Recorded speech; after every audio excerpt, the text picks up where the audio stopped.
I sound like a... Can you hear me now? No sound. Let me see.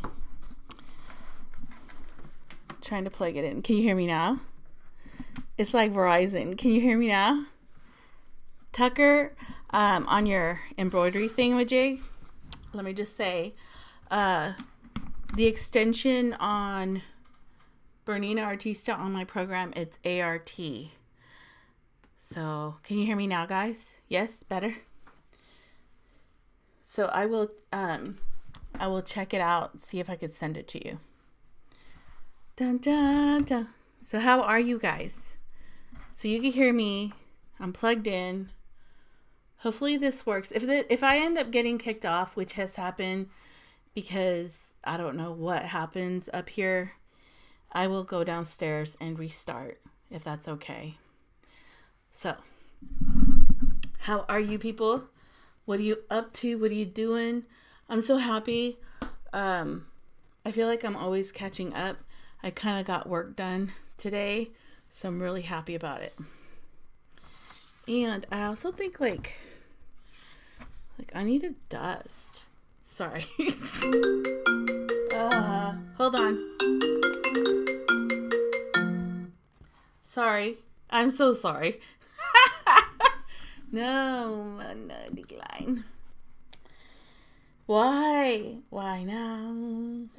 On a live stream. So, sorry about that. Sorry if it was... Can you hear the phone ringing on your end?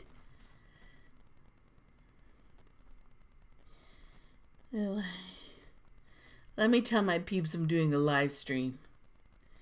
And I put live stream. So, how are you, Deborah? Tucker? Sherry is here.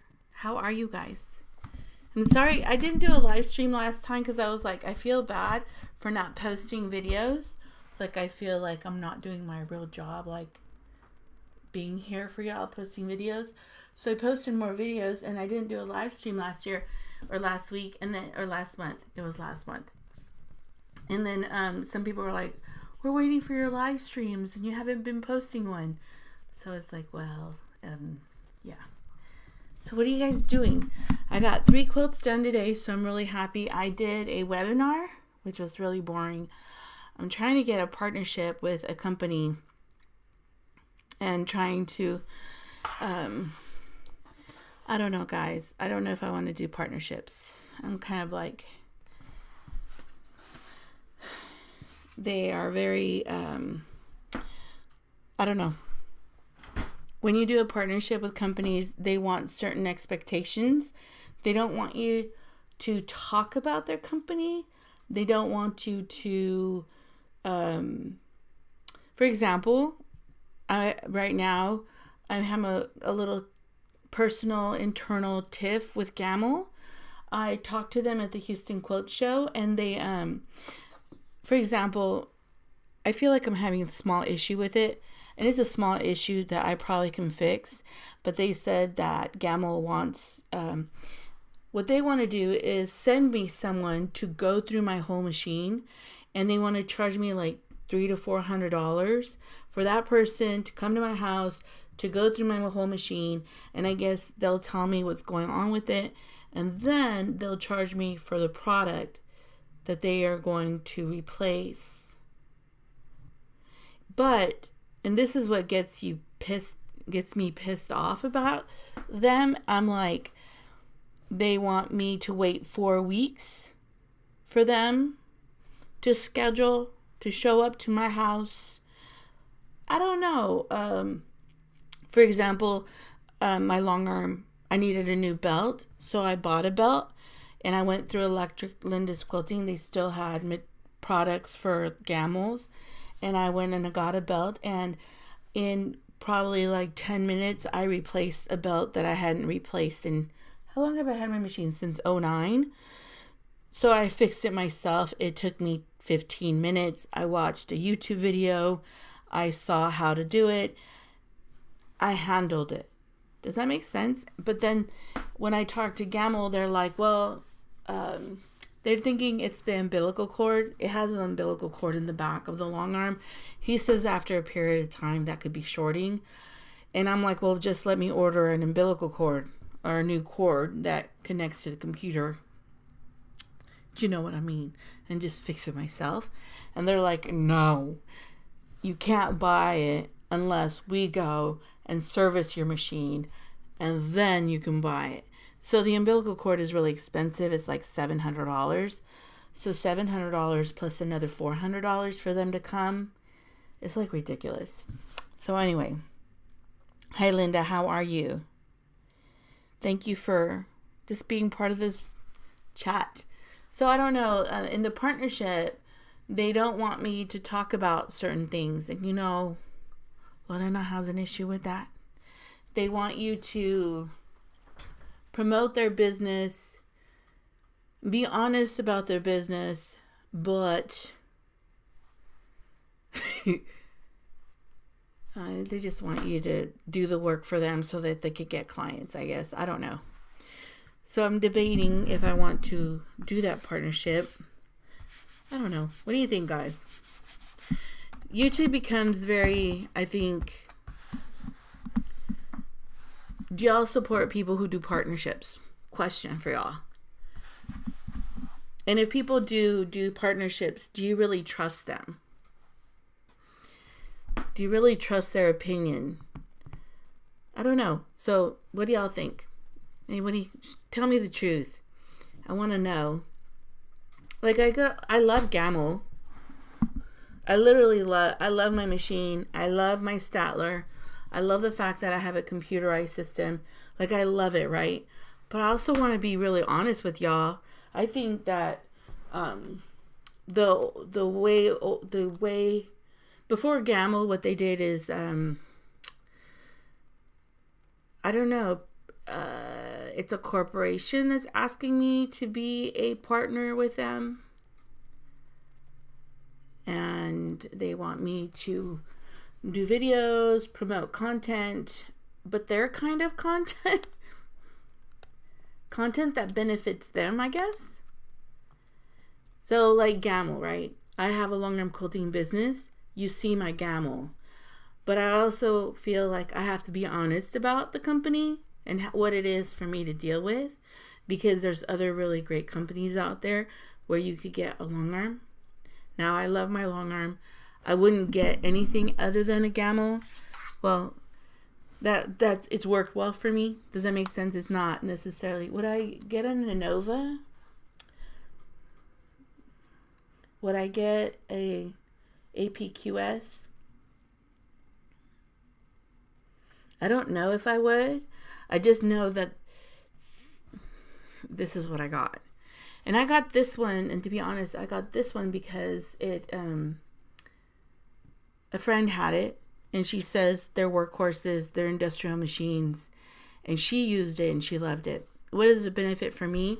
The benefit for me, if I become a partner, it's I make money. So let's say, Deborah, if I'm a partner with Gamble, I'm not, okay? But if I'm a partner with Gamble, they'll give me a link. And if you click that link or say, Lorena has led me to buy a Gamble, I love her, and you use my link and you use my partnership code and you buy a Gamble, I get money off of the purchase. I get commission. Yeah. So I've never really done partnerships. I don't know if I even want to start. I just feel kind of like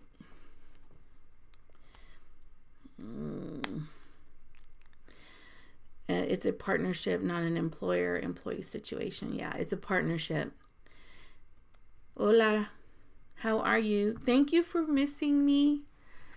I'm trying to do videos, so if you only do my live streams, you have to hit the bell to get all my content. And then honestly, I post videos every week. I try to post something every week for y'all to watch. So sometimes if you don't get notified by YouTube, just go back on my channel and you'll see that maybe you missed a video. But I was thinking in my heart for, I don't know. See, let's say I got a partnership from Gamble. And I turn around and I teach you, do a video on how to remove the belt and put a new belt. The company that wants me to do a partnership says they don't want you to do that. They don't want you to show your viewers how to fix things. And I kind of understand it though. I kind of get it, because the way you fix it may not be how Gamel fixes it. Yeah. So I get it. But with the company that wants to partner with me, I'm very frustrated because I'm very frustrated with that company, because when you're struggling, you have to wait for the company to finally communicate with you for you to figure it out. So you wait like a whole day, you wait a whole afternoon. And for me, I want to go on YouTube, go on Gamel, and look at what they have and watch someone do what I'm doing. And then I can handle it, like when I added a new belt. And the blessing is Gamel had a video on how to put a new belt on the machine, and they also shared different issues with it. One of the things they didn't share, that you need 2 people to put the screws in when they pop out. They didn't share that part, so thank God my neighbor came over and I had her help me. But anyway, to put the belt together was so easy, right? It took me less than 20 minutes to put the new belt. Do you think I don't like having to wait for someone to finally tell me how to do something that I could have probably done myself and taken only 10, 15 minutes to do? I don't know. I have a problem with that. I have issues. I have problems. So, hi, Mariah. What a pretty name. Thank you. Yeah, I'm real honest, man. If you do a partnership, you should understand you're not going to change for them. I know. What is the brand of the saddle stool that you have behind you? Okay, I got this saddle stool at Innova. I don't know if they're selling them still, Kevin, but I got them in Innova. Now, I went and I ordered a saddle stool from a doctor company, and I ordered it on PayPal, and they never sent it to me. You have to, hold on, let me get it so you can see it.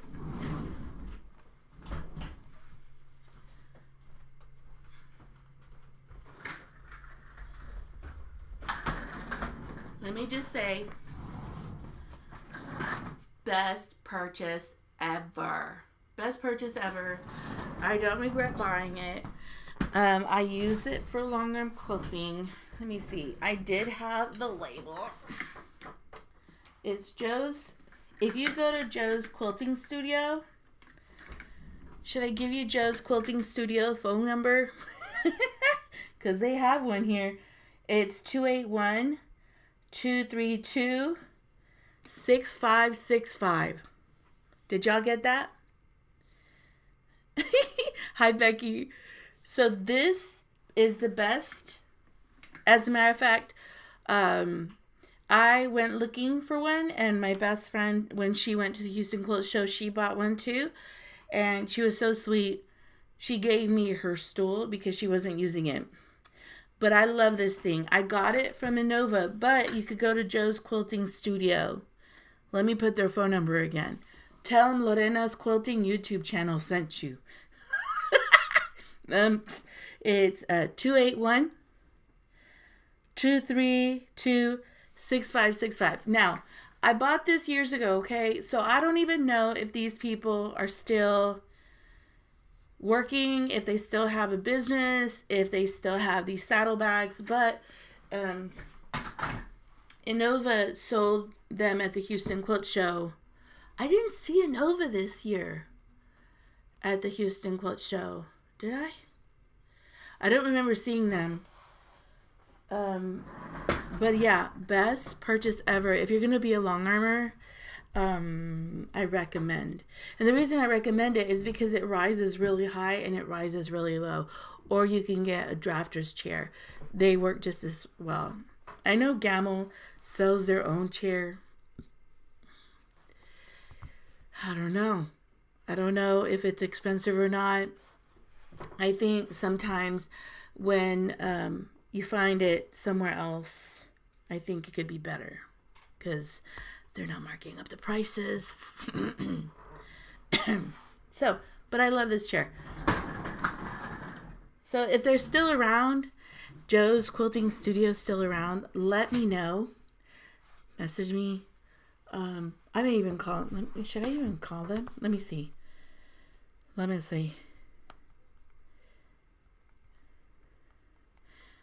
on. Let me see. So let me see who went to the Houston Quilt Show. There were some of you so sweet, came up and talked to me, and it was really a sweet moment. As a matter of fact, I bumped into a couple people, and I'm like, I bumped into this lady's friend, and I'm like, I'm so sorry. I feel like I own the place. And I was just an accident, right? I bumped into her, and the lady goes, I watch your YouTube videos. And the lady who I bumped into was like, who? Who is she? It was real sweet. So, it was real sweet meeting some of you. You love yours too? I love mine, Cherry. I love mine too. Is it sure? I say names really bad, okay? Sorry. So yeah. Let me know, Kevin, if they're still available.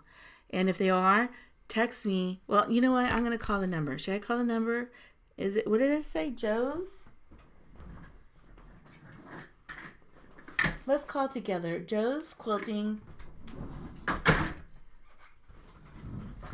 Let's see. Joe's. Because I haven't. Oh, they are available. They're still alive. Go. Did you ever do the craft shows with your earrings? I am getting ready for the craft show right now. Okay, this is my dumb story. I got sick. I broke my toe and then I got sick with COVID. That kind of just messed me up. Then when I finally started getting better, I was catching up with my quilting clients. I am still catching up with my quilting clients. This quilt over here is a catch-up quilt. I literally talked to the lady saying that I'm going to get her done. She sent me several quilts, get her done probably this week and ship them next week. Or maybe get one or two done and ship it, and then get a couple more and ship. Shipping is a whole nother story. So I've been catching up. And everybody's been asking me from the craft show if I have called. I had to talk to a lady who sent me a link, and I needed to send her the paperwork. And I've just been in that situation. I've noticed I'm really a bad procrastinator if I'm nervous about things. If I'm not sure if I want to do it. I'm just scared, to be honest. Because when you do craft shows, you're making a lot of things, and you don't know if you're going to sell the stuff.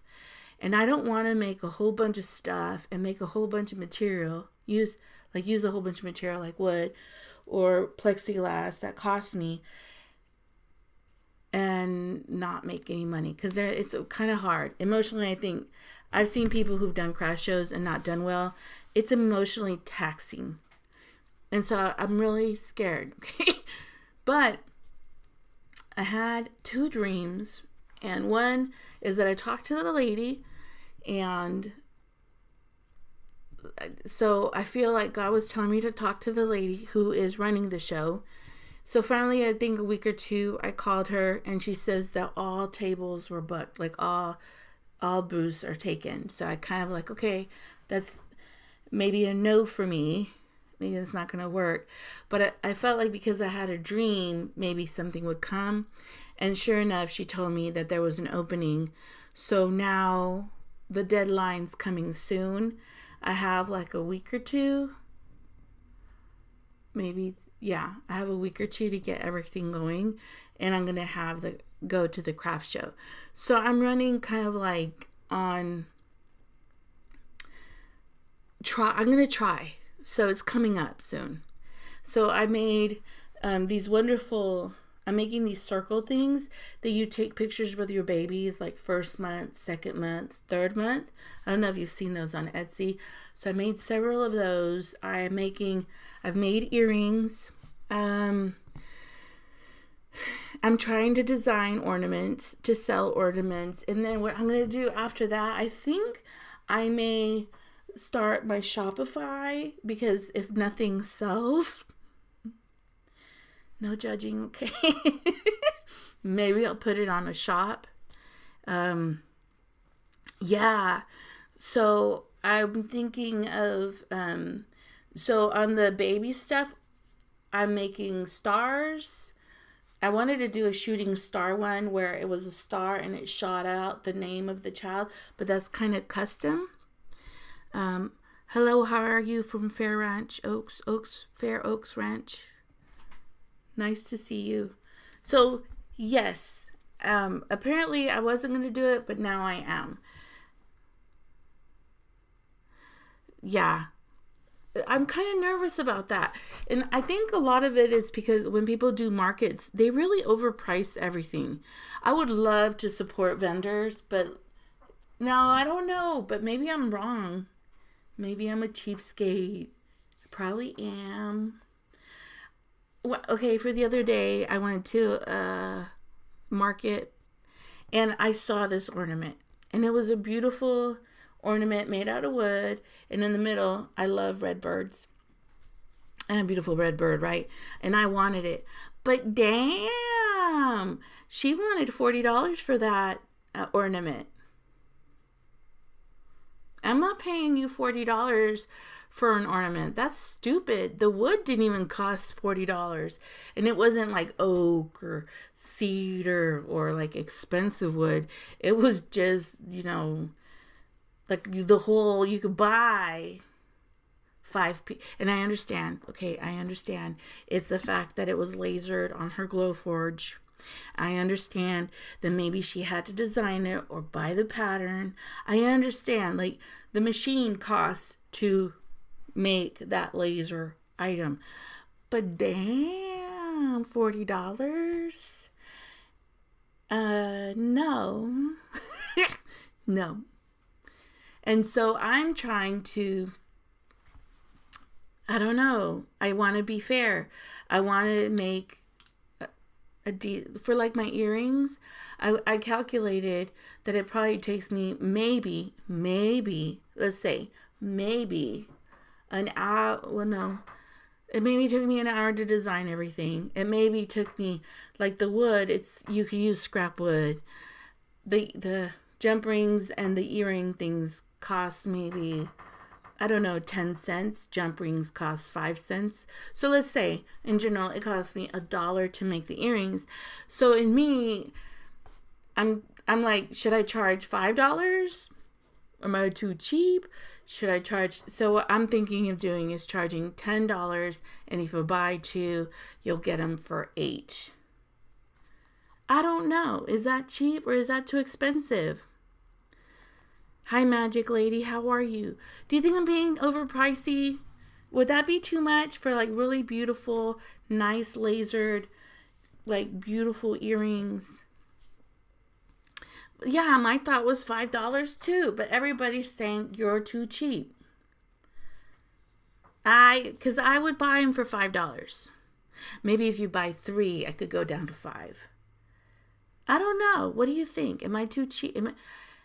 I don't know. But that's what I was thinking too. Like if it cost me maybe $1 material, and then also too, I'm sanding them. I'm like making sure they're really pretty and clean. I also bought packaging so that I could, hang them. I don't know. But I was telling people, yeah, I want to charge like maybe, I said 5. Okay, Deborah, I did. And everybody's like, you're too cheap. No one's going to. But when I go to craft shows, I go to the booths that sell things at a great price because I know those beads didn't cost her $50. But I understand it took her time to make the earrings. But I don't know. It's dumb. Y'all tell me. I always say one job. Yeah. It just depends on how I want to do it, right? There's people who want $100 one time or $1 100 times. It's how you want to do it. how you want to do it. And I don't know. This is so new for me. I have people asking me, what do you need me to do? How can I help you? And I'm like so lost. This is a whole new world. Oh, and by the way, the Joes, let's see. They are still, the company that I gave you guys, let's see, it's still alive. They still exist. The Joe's Quilting Studio. Let me see if they have saddle seats. Saddle.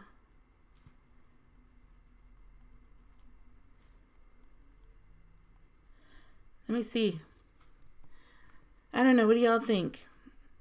Give me counsel because I have no idea. Have any of you ever done markets? Have any of you ever done them? I know people who've done them and like they don't make any money at all. And so I'm kind of going into it where I'm like, well, I don't know. Your time includes shopping for all the supplies. Yeah. I know. Happy toe. I like your happy toes, girl. I love that. I know. I just don't know. You used to do it a lot, but then you hit with COVID. Yeah. Well then, Deborah, I'm going to listen to your counsel. She said $5. There's a sweet spot, right? A sweet spot of price. Yeah. I have these little, but it's kind of neat. Like Amazon is really great because I ended up getting labels and then I didn't like the size. So I got my Cricut cutter and I made my own earring holder thingamajigs. So the earring fits better. I also think my earrings are too big. Maybe because I'm a Latina, man, and Latina like big earrings, you know, like big giant, like they slap a person when they swing their face. Okay, so I may make little earrings. I don't know. At this time, I'm trying to figure it out. I'm also trying to figure out, like, I've created several things on, for me, for quilting, like my thread picks. I'm making some of those and I'm testing them out. Okay, you want to hear I have a complaint about something. You want to hear my complaint? Hold on. Joe's Quilting Studio is still available. She's still a quilting shop.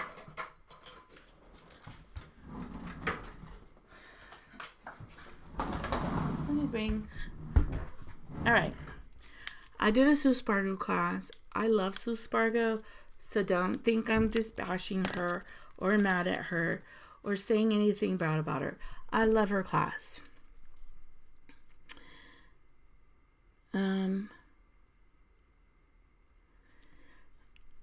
Okay, you're taking embroidery arms. Yeah, so Sue Spargo. I did a Sue Spargo class. I spent my allowance on this lady. Her thread is insanely expensive.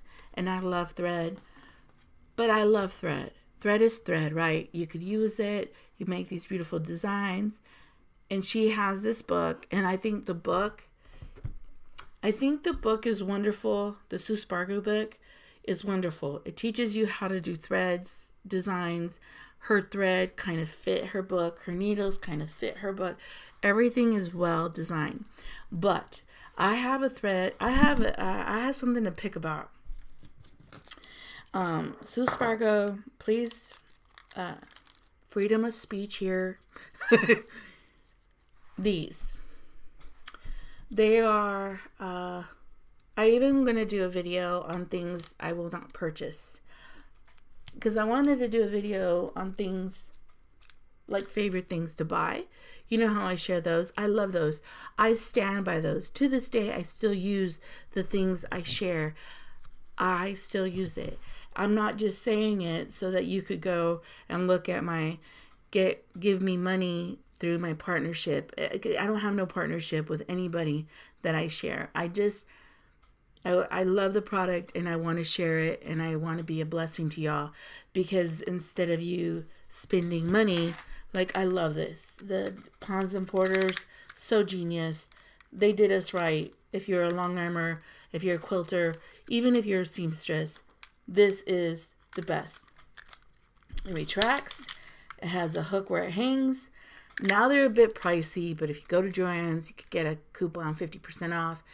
And I love this tape because they were thinking of quilters in mind. It goes up to 120. So this goes up to 120. I have 10 of these. As a matter of fact, here, I have another one, like, just in case it gets lost in my mess. I also, like, stand by these. They're Walmart brand, best rotary cutters. They're only $8, I think. I don't know if they're $8 still. You could get a pair of scissors with these for $10. I think they're the best rotary cutters now. They're cheap a bit, where, you know, you kind of have to put a push, you know, for the blade. But I love these. A friend of mine showed them to me. They cut like delicious butter. The blades are, you know, I cut my quilts with these. I stopped using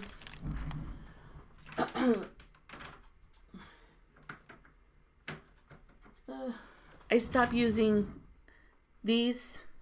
These are so expensive. I got this at a quilt store. They're not that expensive. This was kind of still, I think I paid $16 for. I grabbed this sucker, okay? So when I share stuff with y'all, I don't just share it. I test it. I use the heck out of it. And if it's something that I grab twice, I know I love it. So Sue Spargo, I paid $40 for these plexiglass things. It's 1, 2, 3, 4, 5, 6. I paid, shoot, $40 divided by 6. What's that? 40 divided by 6. So this is $6.66. For one of these, she's charging $6.66. Now, I buy plexiglass now. This is not a 1/4 inch plexiglass. This is a 1/8 inch ruler. This is like the size of a ruler plexiglass.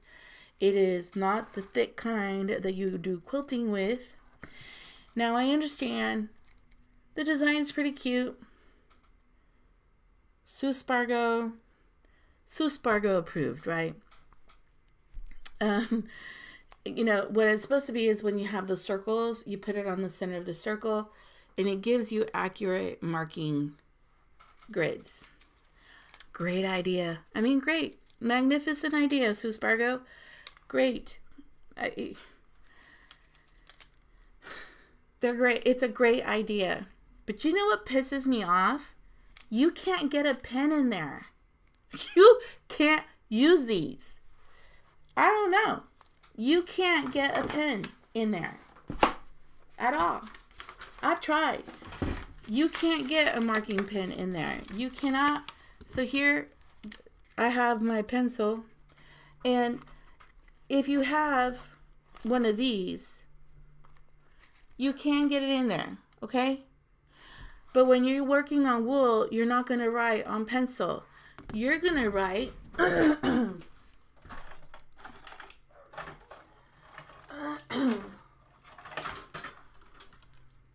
hold on. Sorry. This is tangent approved. You're going to use these kind of tools. You're going to use these kind of and you can't even put the pen through. You can't use it for marking fabric. Now, if I want to color on a retractable pencil like this, it will work. I've even tried this one. Believe me, I've tried it on all of them. This one, it will work a little bit, but it starts to pop the lead. And this pencil, which is a Fons and Porter marking tool, it starts breaking the lead, and it doesn't mark enough on wool. And these were created to use on your wool circles that Sue Spargo designed for you to use them for. And so You cannot, I've tried, people. I've tried to use this pen. It does not fit. And it gets stuck through here. It gets stuck. And it's just, so someone told me that, you know, the chalk one where it's a rolling chalk. Hello, Miss Chris. It's a rolling chalk thingamajig. Where are you, rolling chalk? They say they roll the chalk on there and tap it so that it marks. $40. $6 a piece of plexiglass. And it doesn't really function well. And I don't think, this is where I don't think it's right. I don't think that if someone is creating a product and charging the enormous amount of money they're charging for it, I don't think it's fair that you have to find the tool for it to work on. Yeah, that powder chalk, what they do is they roll it on the thing and they tap it, hoping that it goes through and you get the mark. That's how a lady, like a pouncer? Is it a pouncer? No, it wasn't a pouncer, the lady said. It was one of these. Where are you? It wasn't a pouncer. It's one of those Fons and Porter's roller marking tools. It's like a little red chalk marking tool that it has like a little wheel and you roll it and chalk comes out of it. Well, someone said that and you can't even get it in the grid. That Fons and Porter's roller thing doesn't even go in the grid. I don't have one up here because I piece downstairs. It doesn't go, but they say they get enough powder to come out and then they tap it and then you could kind of see the shape, right? That's dumb. That's a lot of hassle. And I spent, I might as well just gotten a stupid ruler and then marked it with the ruler and just did it myself. I mean, it's that simple. It's just simplifying the fact that you don't have to use a ruler. That's all this is. But you could literally cross, and use a ruler instead of buying $50 or $45 worth of Fons and Porter's. Hold on, let me get a cookie. Come on, babe. What, someone's home? And you want me to go down there because you want food? Nope. Go in your bed. I don't know. So, like, when I'm making stuff, like when I made the earrings, I have my kids using them. I have my best friend using them. I have people try them out. And because I want to know if the jump ring breaks. I want to know if the hook, like I made these earrings. I want to know if my soldering didn't solder, or if the earring piece falls apart. Maybe I bought too cheap of a earring, but these are sterling silver. So I'm having like my friends test them and use them. And are they heavy? Are they snapping the ear? Are they clunky? I want to know. I honestly feel that these were not tested. I honestly feel that these were not. She didn't test these. And if she did, she probably already spent so much money that she didn't want to. I don't know. I'm not her, right? I don't have an opinion. I think she's wonderful. She's so creative. Sue Spargo is wonderful. I just feel like this is discouraging. This $40 of something that I bought it for, I can't implement it because it doesn't work well. So I ended up making my own, not copying her type, but because I was doing that class, I created my own. And all I did is I thickened the line. I ended up making 5 or 6 different cuts because I literally struggled also not being able to put, see, like right now I put this in there and the lead broke. Anyway, so yeah, never buy these again. And I'm not trying to discourage you, maybe one of you out there knows what kind of marking tool. Tell me. I'll try it out because I want to use them. I when I buy something, I really want it to be a functioning thing that what I invested my money in, it functions and it does what it says, and I use them. That's why when I went to the Houston Quilt Show, I bought another thimble, and I bought things that are functioning. Do you like ironing? Yes, my favorite iron is the Panasonic cordless iron. And just recently, hold on, what's up? Like this thing. I love this thing. This little vacuum thing. This was not charged, but they're both not charged. Come on, people. I love these things. I really do use them. I just did a minky quilt, and you could see the minky gets everywhere and they make a mess. Your old one broke. And I use these. I really use them. Someone says they use them for vacuum dog hair. What brand is this one? This one? There's this one. They both any of these little vacuums, doesn't matter what brand, Debbie, you get, they all work the same. As a matter of fact, a friend sent me one that was what did she sent me? It was a ladybug. Can you show your iron? Sure. Let me see. My favorite iron.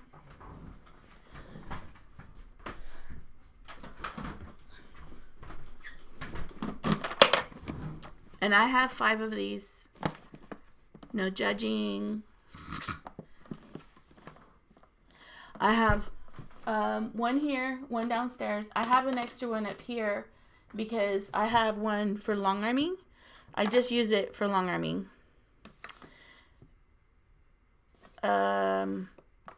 This one has a battery. Okay, so that's the brand. This one's the battery. This one you charge. Where are you charging? You charge with a USB, I believe. Where's the USB charge? Yeah, I think you charge this one with the USB. This is my favorite iron. So I keep this one for my long arm.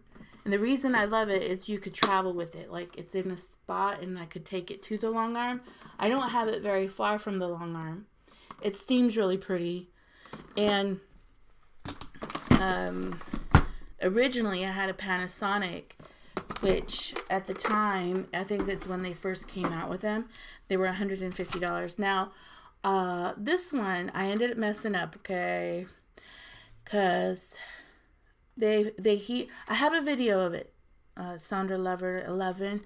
Literally, if you go Lorena cordless iron, you'll see a video of where I share how long it heats. But I think it takes less than 10 minutes to heat. And once you have it hot, you keep putting it on the station and it gets hot. And usually when you're doing is, when you're ironing, right, you iron and then you stop and put your iron down and move your fabric. Well, when you put it down to move your fabric, you put it back on the charge. Now, what I did with this one, and I don't know what I need to do, I ended up putting water in here that had, what did it have in it? It had starch in it. So, she threw a tantrum and she spews out like rust. So I kind of messed her up. But I had her for 5-6 years and I never had problems until I put... No, I don't have a corded iron. I don't have a corded iron because I feel that when you're ironing with a cord, the cord gets in your way, especially when you're doing quilting. I do have I just bought it. Now, I know there's another brand which I wanted to get at the Houston Quilt Show, but I bought myself one of these little ones. Now, I don't know if I like it or not. I'm going to try her. Apparently, you could put water in this one. There is one at Walmart that is really cheap. But I use these when I go to like a retreat, when I go sew outside. I got this one for outside, if that makes sense. When I go out, so when I want to go piecing outside. That's why I got this one. But like you could see, I haven't even tried her, so I don't know. I ended up getting one at Walmart, a little one like that, but the handle broke on me, so it didn't last long. I think they're $12. So, but I love this iron. I don't have a corded iron. I gave up the corded irons when I found this one. I even like her better than the smaller one of these. The ones that look like a diamond. I love her better. Yes, right? The Minky? Like, yeah.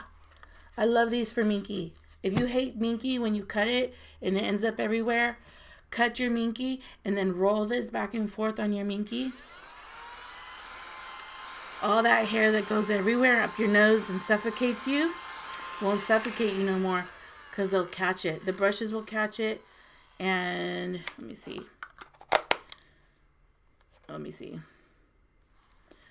Look. You can tell I use her. Look. Minky everywhere. I just quilted 3 Minky quilts, or 2 of them. Look at that. I love this thing. 4 Minky. But this has a battery in it. This is a battery pack one like that. But yeah, I love Sue Spargo. I don't like her thing. Everything else is great though. If you love Sue Spargo stuff, just get ready to give your allowance and your income check and income tax. Just get ready to spend money with her. I love the class that I took though. I learned so much. But when I'm the kind, when I get into something, like I get into it hardcore. Do I have videos in Spanish? No. I don't have videos in Spanish. I should, huh? I just think my Spanish would be very mocho. Quebrado? My Spanish would be broken up. You could tell that I don't speak Spanish that much. Let me see. What else? People are worried about being a political word. Thank you. Yes, I tell it like it is. No, I think I want to be like, can you imagine if Sue Spargo sponsored me? Please, these are great. They're wonderful. Wonderful. And then you get them and you're mad at me. I bought those things and that lady ripped us off. I mean, man, $40. $40 plexiglass rulers. $40. This cost me $40. $40. It cost me $40. You want out?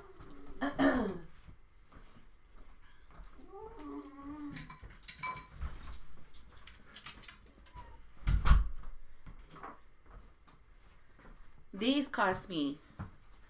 Oh, no, they didn't cost me that much. I love these. They're expensive though. They're expensive, but they they're sharp. They're great scissors. I end up getting them. You know when you do buy stuff at a quilt store and they turn around and they give you like a credit?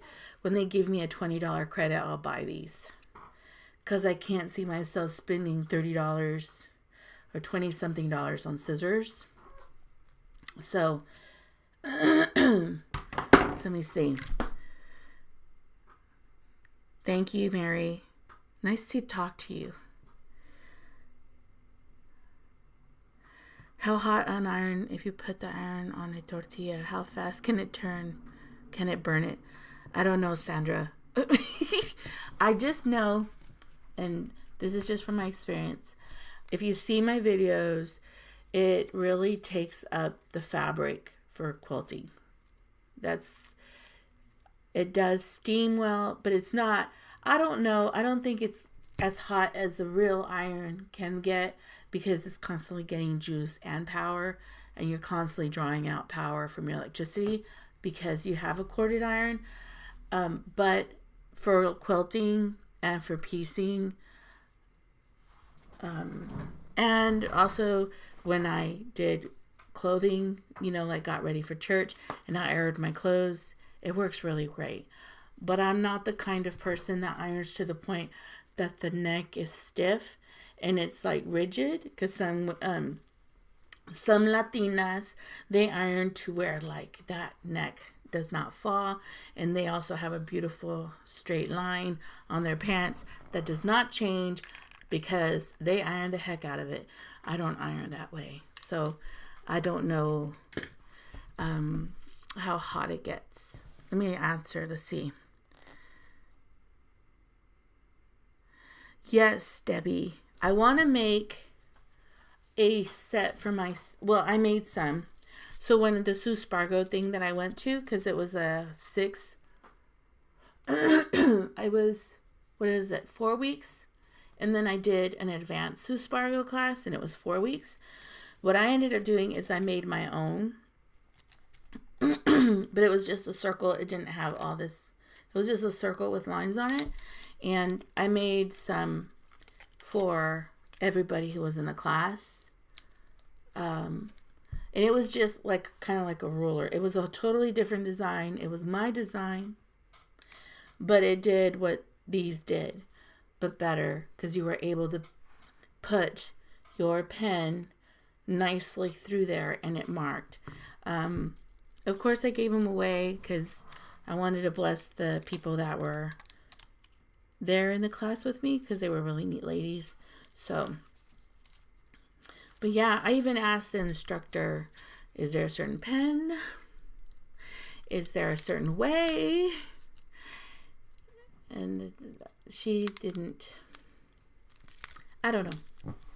But I just think, I wish maybe Sue Spargo made a marking tool that is specifically used for these, that fit the thin lines that she did, and I don't know about it, and she hasn't come out with it. So, I don't know. But for us that have our, or maybe, I don't know, maybe I'm just stupid and I don't know how to work these. I don't know. I'm putting it on my table. Maybe it's me.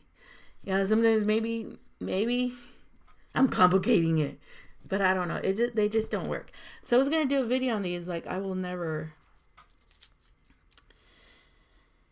But all her other stuff, like her darning needles, they really coincide with her book. Her tapestry needles, they go with how this lady really, she's a genius. I don't take it away from her. Like, her book is wonderful. Like, the things that she does with thread, it's lovely. Like, it's art.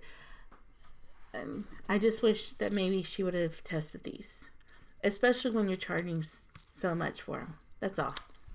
Let me see. Let me get off that bandwagon. Okay, I was curious about.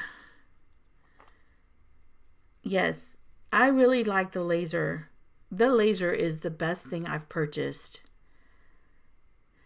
I'm making like thread picks, right? So I made thread picks that went with her Sue Spargo threads. And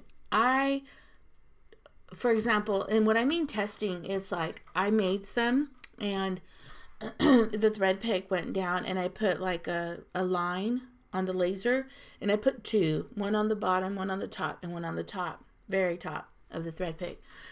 Well, one of the things that I do with my products that I'm trying to come up with, like, I see if I could break it.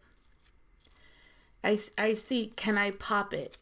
Can I break it? Can I?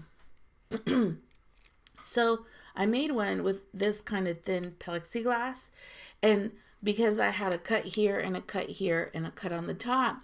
That thing popped so fast, like any little tiny pressure popped it. So in a sense, I made weak points on the product that I created. So then I removed 2 of the cuts, and it didn't break. Well, then I found, you know what? You need to make a thicker thread pick. So I ended up getting thicker plexiglass to try. And like, I'm trying to break it. For example, I made some earrings with a certain wood that I purchased, and the wood was really cheap. And I like, okay, it was cheaper wood. And I was like, oh my God, this wood looks great. It's so pretty. And then I lasered earrings with it, and literally with my hand, it just shredded that paper, that wood just shredded in my hands. Almost like that wood with heat fell apart. And I felt kind of bad where, like, there's no way I'm going to sell that. So the whole thing of wood that I cut earrings, and all the earrings are shredding. I said, man, someone could buy them, and literally they barely bump into something and they split in half. Like, even if I sell them for $1, it wouldn't even be worth $1. I think anything you make, for example, when I do binding on quilts, and I wash the quilt to make sure that when I sew the binding, that it stays bound. And even if I do a quilt top, I wash the quilt. As a matter of fact, when I did Quilts of Valors, I washed the quilt that I gave away. And I literally saw that there were some threads that opened up on me when it was in the washer and dryer. So I went back and hand stitched it. I think sometimes you have to test what you make, because someone's going to use it, and when they use it, it falls apart on them. I don't know about you. I have a bone to pick about it. Like, and I'm not broke. I have money, but $40 is $40. I think you should test your product. Whatever, even everything you make, like a t-shirt quilt, test it. Make sure that your seams are straight. You may think you sewed it right, but test it. I make sure that when I quilt stuff for people that the tension's right, because I don't want them to wash the quilt and then the thread starts falling apart on them. And then they paid me to quilt it, and the quilting is not quality quilting. I guess that's what I'm trying to say. Let me see.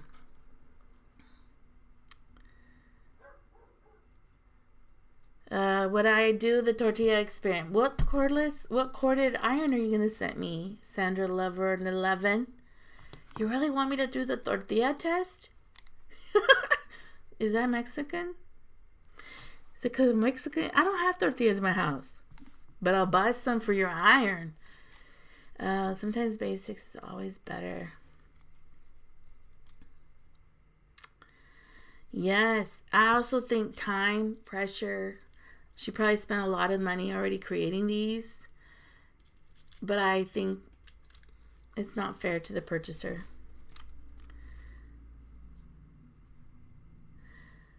Okay, I'll ask her. She's on YouTube, right? Because, man, I don't know. I've tried. I've even asked the lady who taught the class. So maybe it's just me. Maybe I'm picking a bone and it's just me.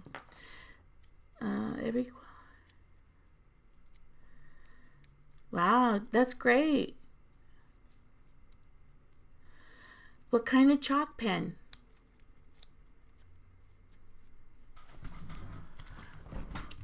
What kind of chalk pen?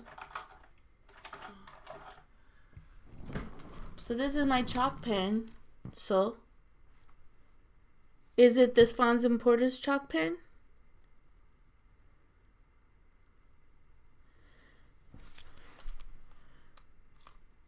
See, when I do this one, the Fons and Porter's, it does fit through, but the lead starts to pop.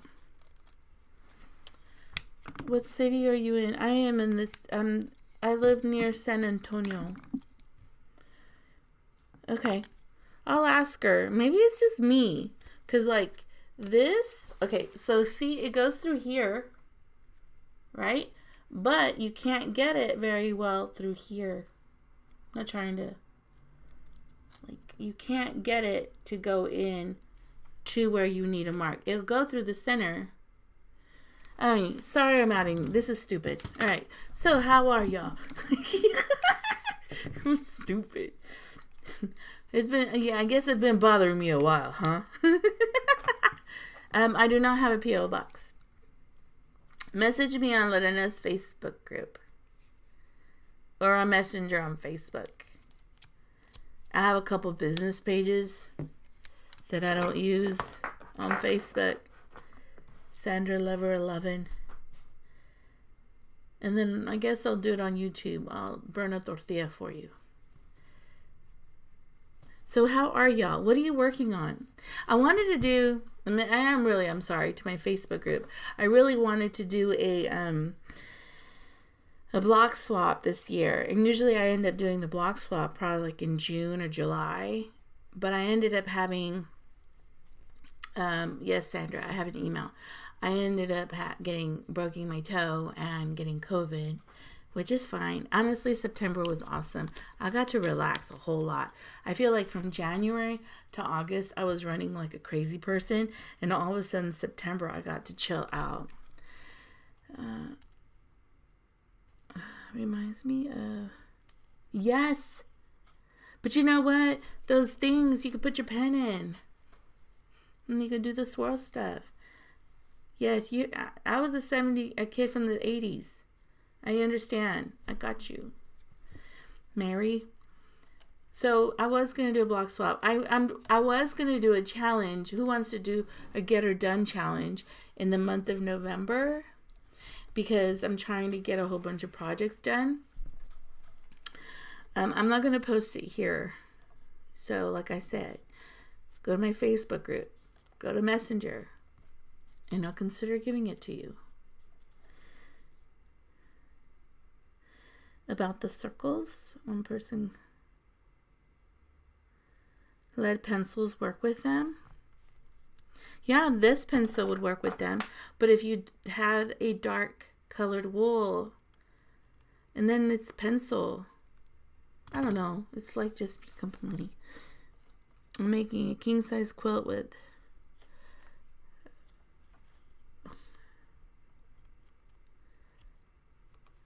yeah, it's hard to work on a job that you don't like. Right now I'm doing an applique quilt for a friend, for a lady. She's real sweet. And it's just, I have all the way around almost done. But it's not hard to do. It's just so time consuming. I'm in for a challenge. I have so many projects.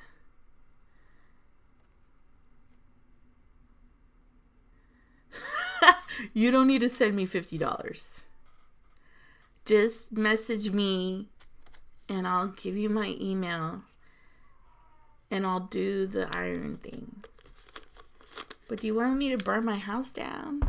I don't need your money. Hold on. Hurry.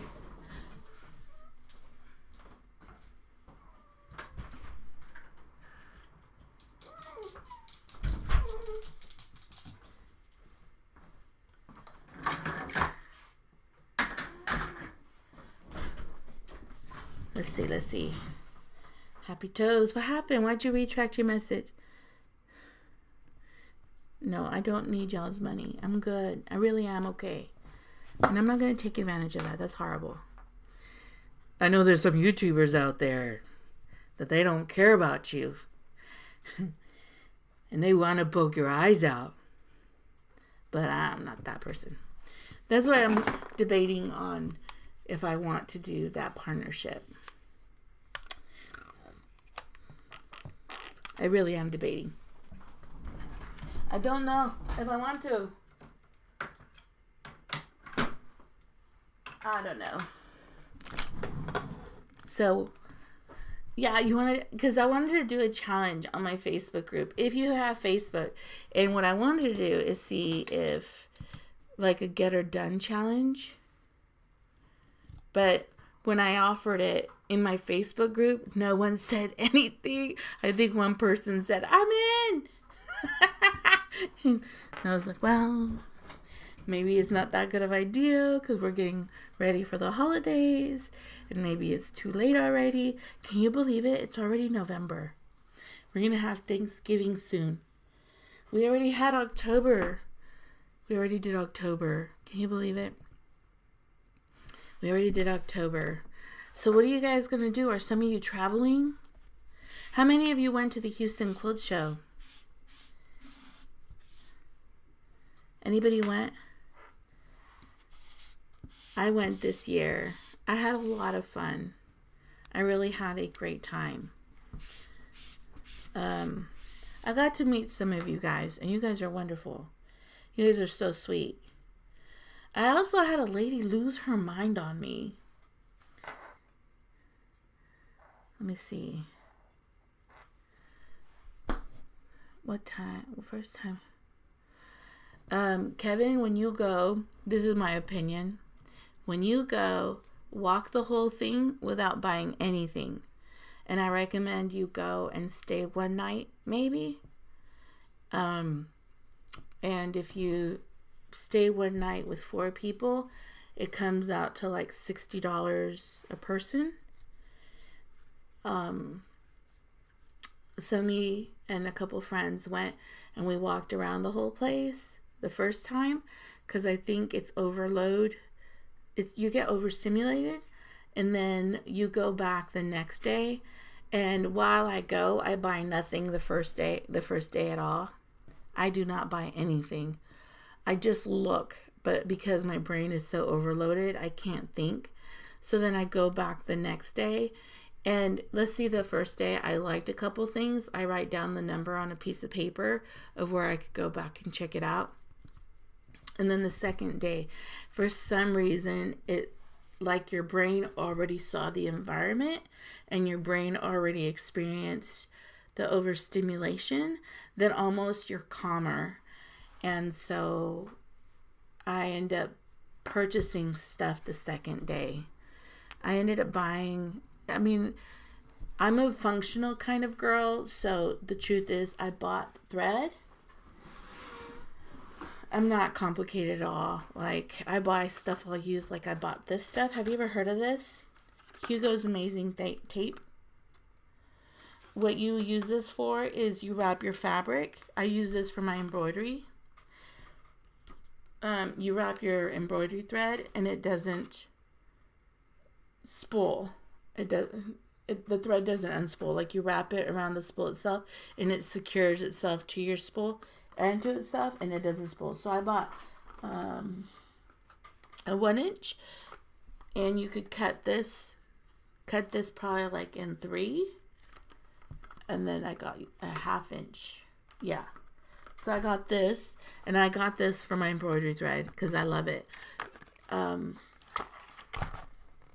Yeah. Have you used it and it unravels for you? It doesn't unravel for me. It keeps the thread from unraveling. Thank you. I love this stuff. And it's pretty cheap. And I got it from Superior. They were selling it.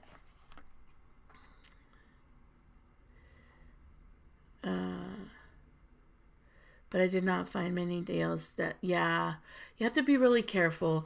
I think my first year I bought a whole bunch of trash just because I wanted to buy something from the Houston Quilt Show. And I still have the trash that I bought. Like, I bought a dumb bag that I never used. I almost like bought it to buy it. I bought that little iron. I don't know if I'm going to like it or not. Yeah, it keeps it from unraveling. Yes. So I bought these because I know I've used them in a video a while back on my threads, my embroidery threads. And I love these. They really do work. So I bought a couple of these. And then, this is my spiel. Superior. I love me Superior. I talk about Superior a lot. But they're not doing wholesale anymore, which makes me mad. Because if it was a $30 spool, I got it for $15. Now, if you do wholesale, they only give you 30% off. So before, I think you got like 50 or 45% off on your spools.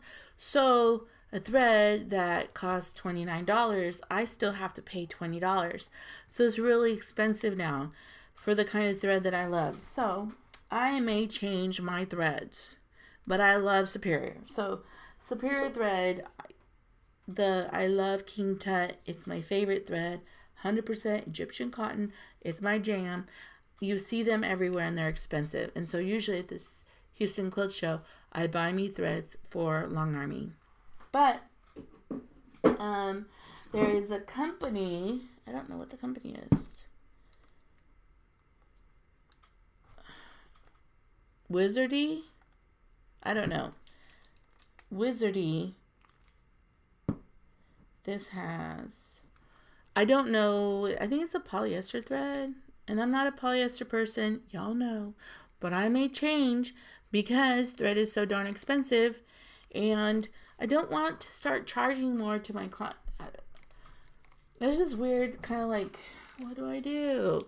Charge my clients more and the economy's a mess and they can't even afford food? Or don't charge more and eat the costs. What do I do? So what I did is I found these threads.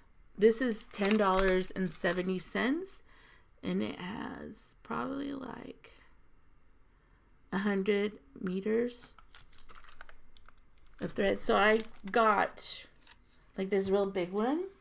Apparently someone on YouTube used this thread, and if you put a black light on it, it glows in the dark.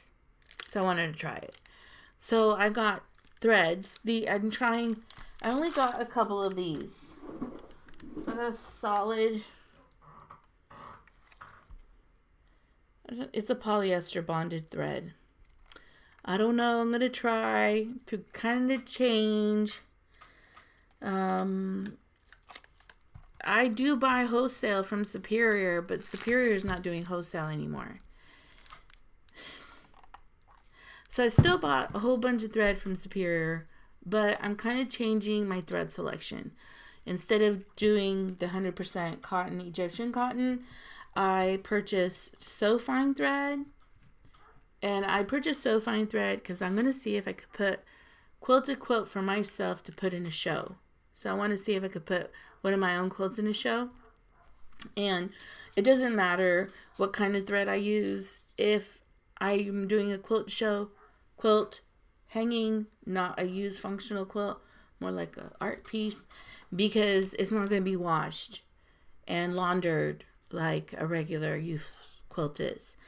I guess one of the things about the reason I like King Tut Egyptian Cotton 100, I felt like if I'm spending money on cotton fabric, cotton batting, cotton back fabric, I should stay on the cotton bandwagon and use the cotton thread, because cotton contracts and expands when you wash it.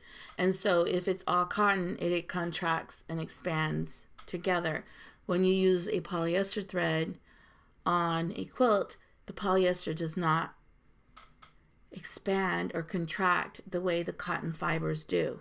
So I don't know if that makes sense, but that is just my way of thinking of it.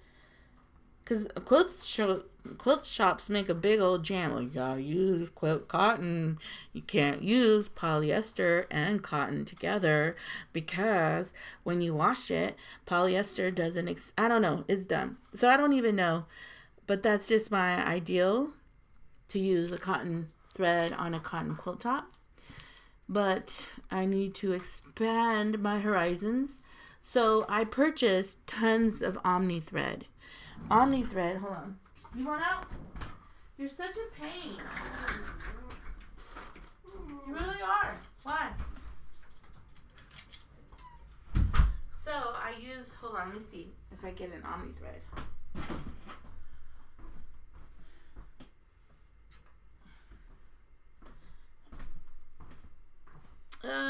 I'm starting to use and try Omni thread. So, and the reason I'm using Omni thread, it's literally half the cost of this thread. Half the cost. And yeah, it's half the cost. And you get 6,000 yards of this thread, and you get 2,000 yards of this thread. So this is expensive thread. But so some of my clients don't care, and because they don't care,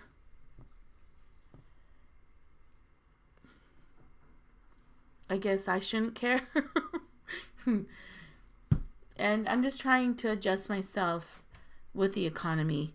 And I don't want to raise my prices on King Tut thread. It was a time where King Tut thread was $35 and I would get it half off. Now I think, is it $35? I think it's still $30, but before I would get it for $14 and now I'm paying $20. So now they're not giving the sale or the special like they used to. So this is a whole lot cheaper. I also know I'm going to look into, this is a thought. Missouri Star Quilt started their own quilt line, thread line. They don't have a lot of threads, but a friend, and let me just say, this quilt's really pretty. If you want to try Missouri Star Quilting Company, they have created their own cotton thread line. I love this thread. So I may go, instead of doing what I'm morally not okay with, it's not that big a deal. If my client doesn't care, I'm going to be okay with using whatever thread. And it helps them economically. I'm not raising my prices. But I think I'm going to see into Missouri Star Quilting. I think these spools are not that expensive. I'm not sure, though. I think this whole spool for 3,000 yards is $15. And this for 2,000 yards, it's like $20 now. So fine. I also got So Fine. But believe it or not, So Fine looks like a cotton thread, but it's a polyester. I think it's a polyester cotton blend. I'm not sure. So I bought threads. I went crazy on threads.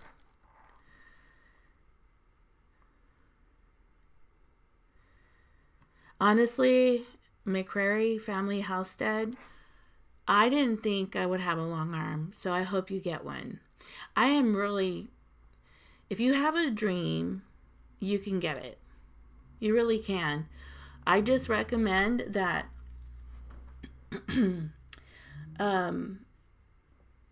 so I wanted a laser, right? There's ways of saving money and there's ways of making money that you could really have what you want. I'm so thankful for the long arm. It's been a blessing to me. It's been a blessing to me and my family. Because I have the long arm, I was able to renovate this room. Because I have the long arm, I was able to renovate my kitchen and not get in debt with Home Depot with their interest rates the way they are. I honestly wanted the long arm so I could help, because I was a stay-at-home mom and I had 5 kids and I didn't bring in an income, but I did work because I was taking care of my family.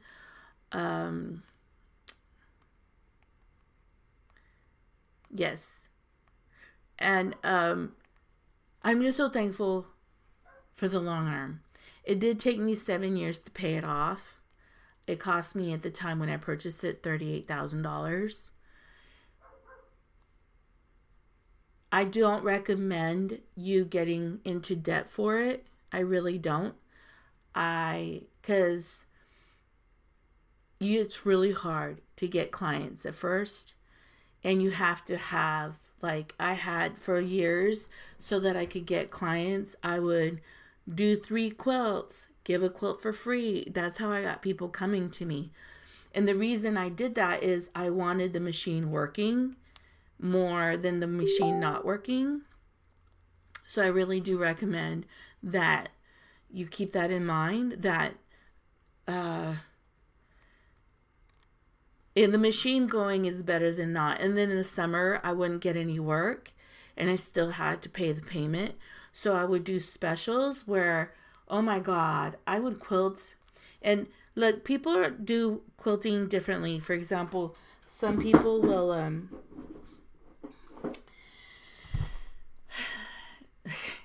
some people will not give you no discounted rates. They will overcharge, like they'll overcharge for thread.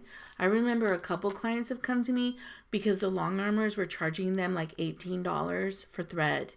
That is stupid, ridiculous. And I think those long armors should be ashamed of themselves.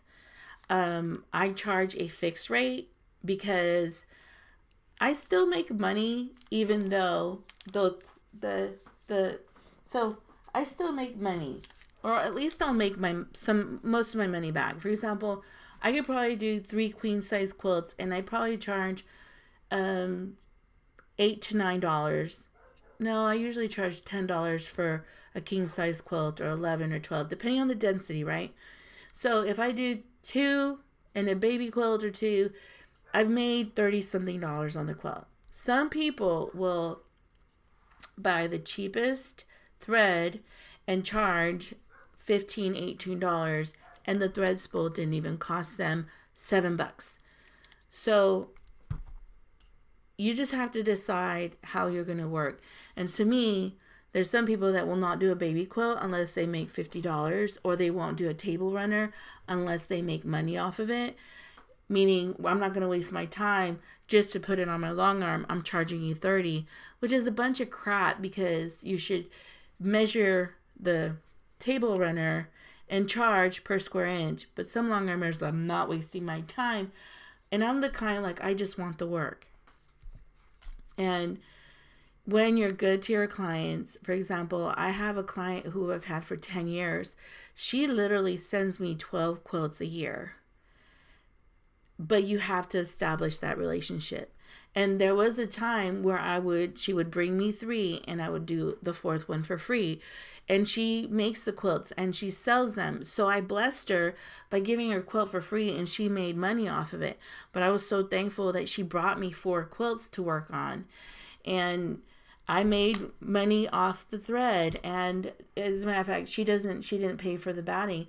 I would make a little bit of money off the batting. So there is a way of doing this, but to where I am now, everybody's like, I want to have what you have. I've been doing YouTube for 8 years and I only have 22,000 subscribers. Hold on. Cookie, why are you being like this, Ma?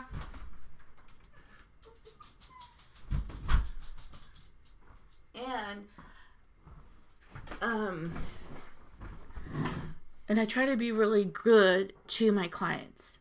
I mean, I really try. I love the company that they want me to be a partner of, which they were saying, we don't want you to be harassing people to buy what we're selling. We want you to have a relationship with the people. And I really do have good relationships with my clients. They are my friends, my family. They're people I care about. I don't care if they bring me work. I care about them. As a matter of fact, some clients feel guilty for not bringing me work. And I'm like, I'm okay. Like, you don't have to bring me work. You're okay. But that relationship that I have with clients has come with time. It's come with time. And let me just say, and thank God for, there was a month, I was sick that month and I broke my foot that month, or my toe that month. I'm so thankful that my clients, I didn't have a lot of work at the time. So that was a blessing to not have the pressure of work. But there's going to be times where you're not going to have work and it sucks. But I think long arm quilting should be a supplement to your money, your income, not your only income. Does that make sense what I'm saying? Because a lot of long armors get a machine and they can't get clients because right off the bat they want to charge what everybody else is charging.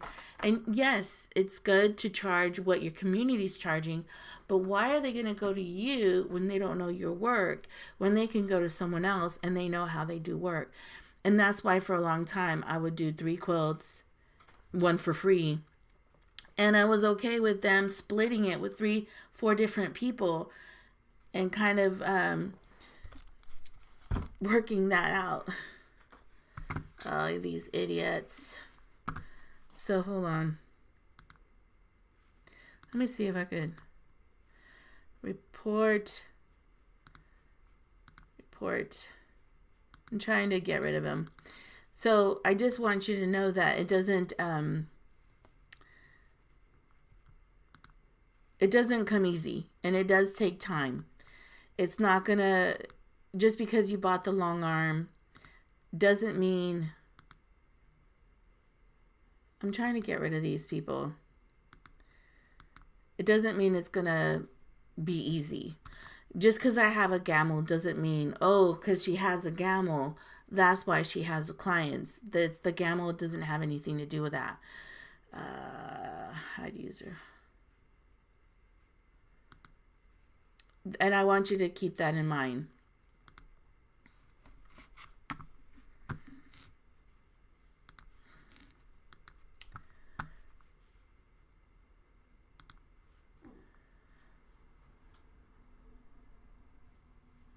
In San Antonio, what you expect to pay is 2 cents per square inch.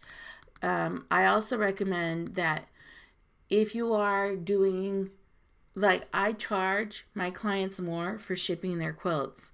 So I'm charging 0.022 or 0.021 for the shipping process. But here in San Antonio, I charge 0.02 in Texas. I think some people have gone up to 0.021 or 0.021.5, whatever. I think right now is not the time to raise your prices because long arm quilting is not a need. Long arm quilting is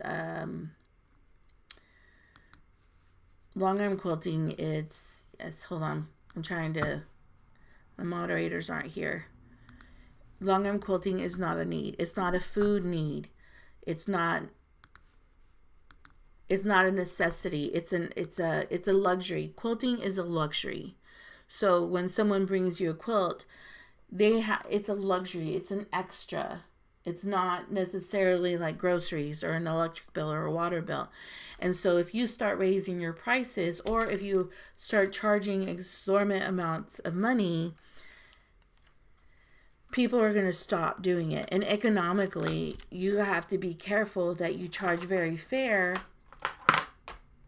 to your community. I've literally, some people here in San Antonio have lost some clients because they were charging $17 for thread and I charged them $6 or $7. I gave them a flat rate because they were charging per bobbin. They were charging $3 per bobbin. And you do 5 bobbins, that's $15. That's stupid. And then they are like, you can't bring your own spool because my machine doesn't like it, which is BS. They just want to gouge you with thread. And I think that's stupid, like $15 for thread. Now, yes, $7 for thread because I quilted a quilt, or $8 or $10 for a king size quilt. Yeah, but it's a king size quilt. It's densely quilted. I think you got to be fair. Like, they're charging $20 to quilt a king size quilt, which is stupid. I think it's ridiculous. Anyway, but that's my opinion. And people, I've done videos on it. People feel that you're out to gouge them. And so they'll walk away from you.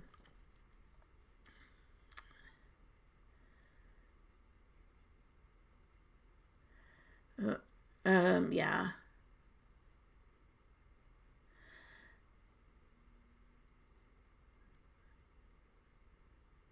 Yes. People are seeing, I have so many people that want to do long arm quilting.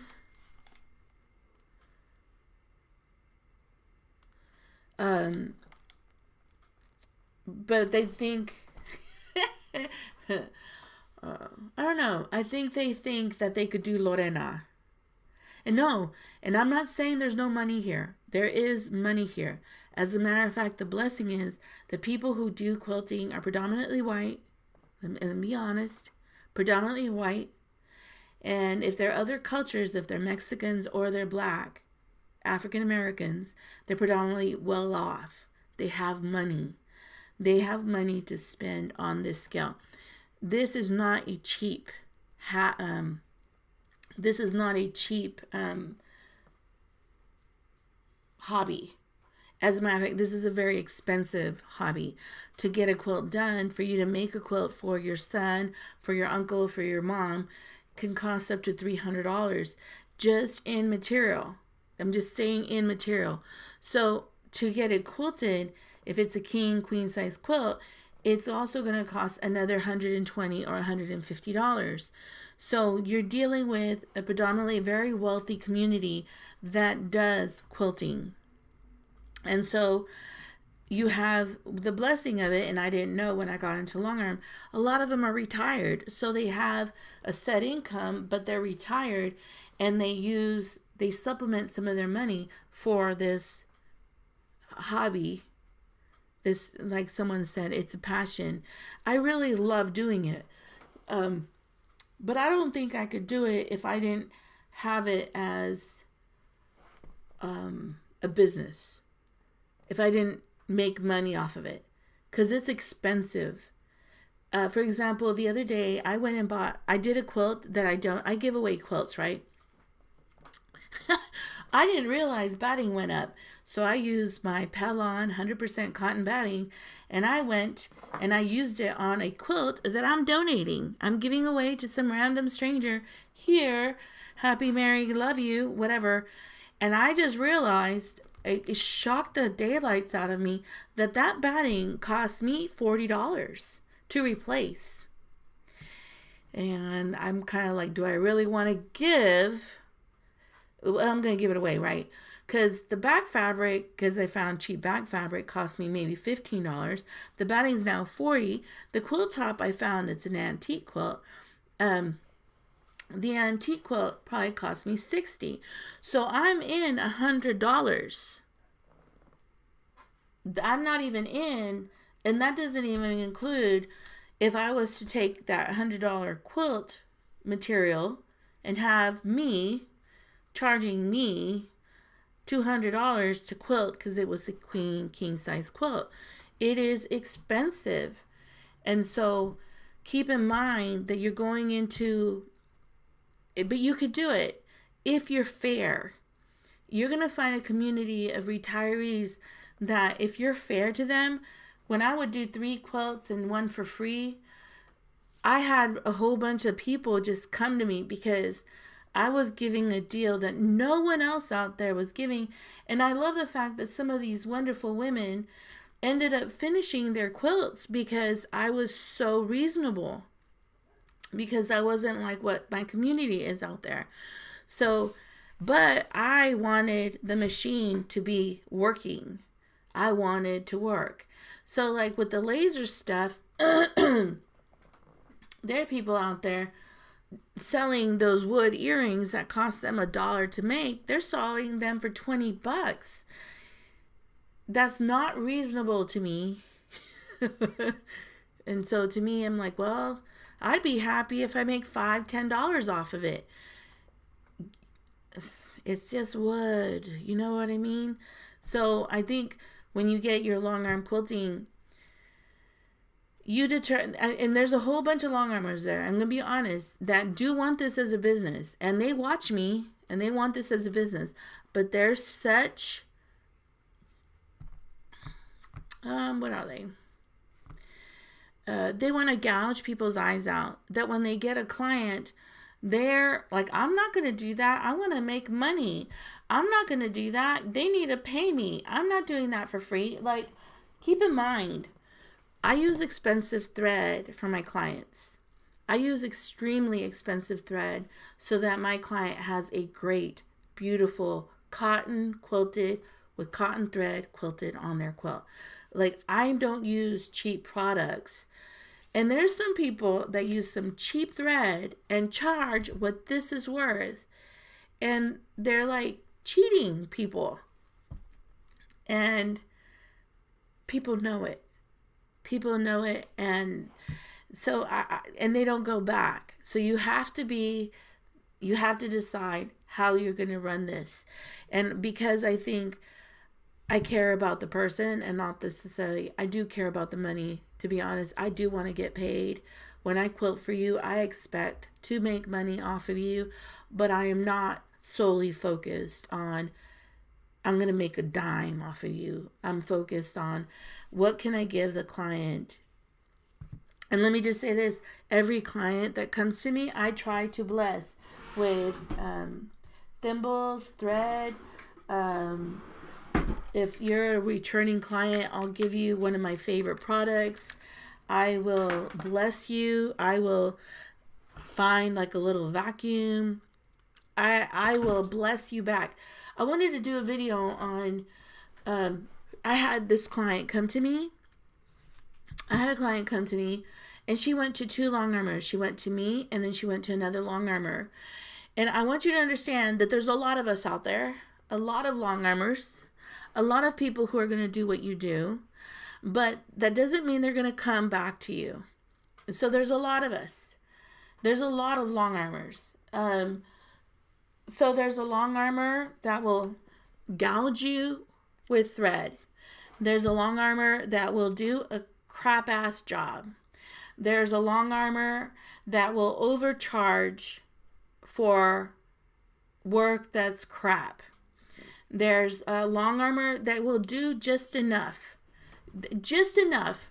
They won't cut your back. They won't cut your quilt. They won't trim it. They won't trim the fabric off.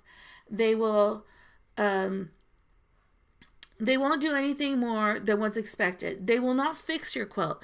If your quilt looks like trash, they will call you and say you need to come and pick it up. If you don't bring enough back fabric, they will call you and say you need to go pick up the quilt and put back fabric on it. We're not messing with it.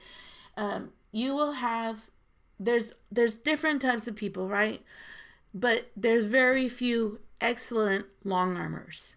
And if you want a returning clientele, you have to be excellent. And to me, I went to a restaurant and I was fangirling this waitress. This waitress was excellent. She came and served me my tea every time she saw it empty. She didn't throw the cup on the table. She served 5 tables in one swing. Man, she traveled and served 5 people. And this girl was excellent. You know what? I want to go to the dumb restaurant again because she was excellent. Because she was superior. And so when you're working for people, that's who we should be. I've literally seen girls at at quilt stores that long arm for their boss, and they ruin a person's quilt. And on top of that, they complain about how bad the quilt is made. They trash the person who made the quilt. Now, we can say Lorena trashes people when I quilt their quilts. The truth is, I'm sharing how to repair a quilt, how to do the most beautiful job on a quilt, because I know there's some long armors out there that do trash work. And you have no excuse to do trashy work. I get some really bad quilts. And guess what? My client never gets a phone call from me. I never call them and tell them, your quilt is messed up. You need to come fix it. Guess what? Lorena fixes it. Does Lorena charge them more to fix it? No. Lorena just fixes it. I do not charge them more for trimming their quilt. I give really great thread. And I make sure that my tension's right. Lorena, when I mess up a quilt and it's not right, I unstitch the stupid thing and fix it. There's other long armors, their tension will be horrible and they'll still send you the quilt. They will still give you the quilt when they have eyelashes in the back. They'll still give you the quilt when it has puckers and pleats. They don't care. They want their check. So if you're excellent out there, I promise you, you will succeed.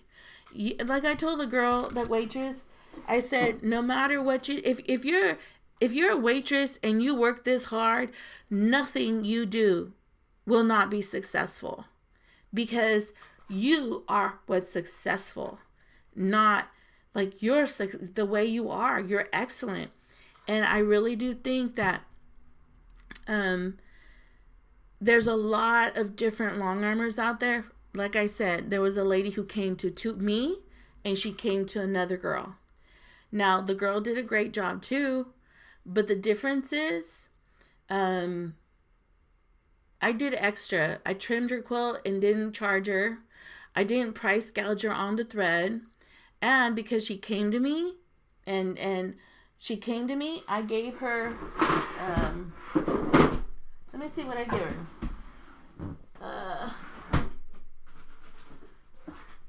And these aren't cheap, people. I gave her one of these. And this is to organize all your stuff. And the reason, what I do, I'm not rich or anything. I'll go and I'll buy stuff. And I'll buy a whole bunch of it. I got these really cheap. I think I got them, what is it? Vera Bradley, the outlet store. They sell stuff really cheap sometimes. I will literally go and buy little Vera Bradley bags. They cost like $5, $10. No, they're $5. I don't spend more than $5. But I'll buy stuff like this. Stuff like this that cost only $3. Stuff like this when it's on sale because it removes stains. I know my quilters, right? I know my makers. I will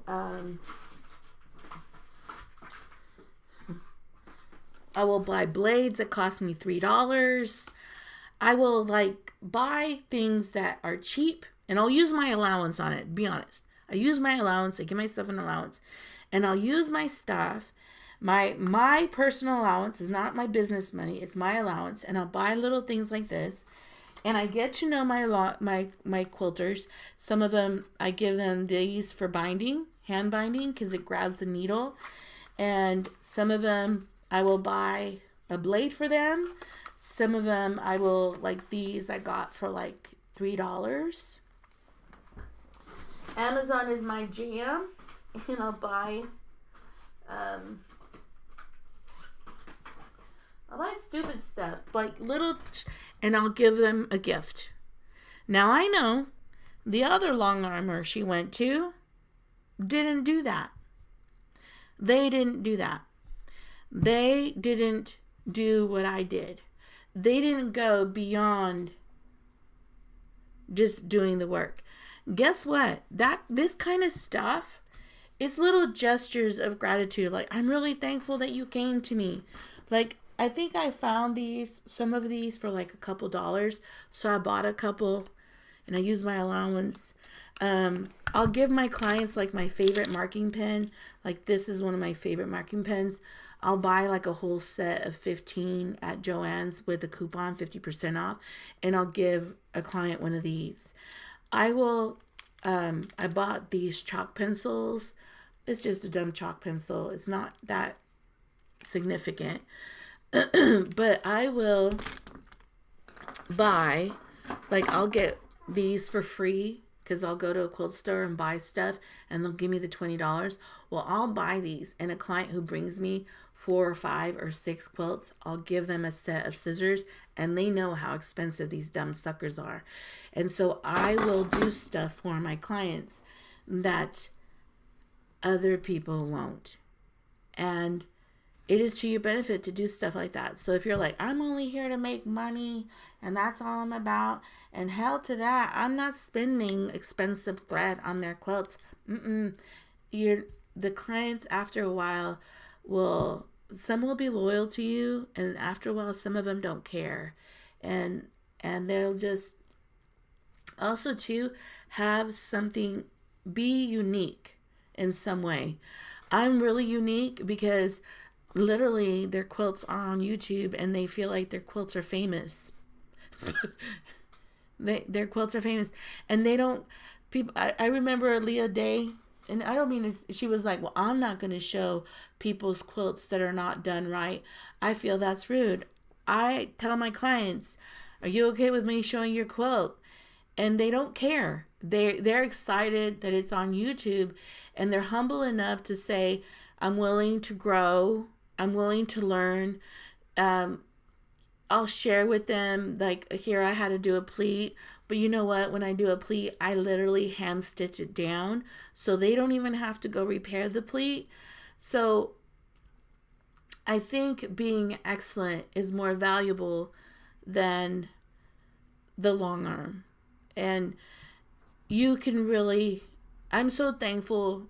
I had a client who gave me 4 quilts, and I have clients who literally send me 4 quilts and send me a check and don't care, like charge us.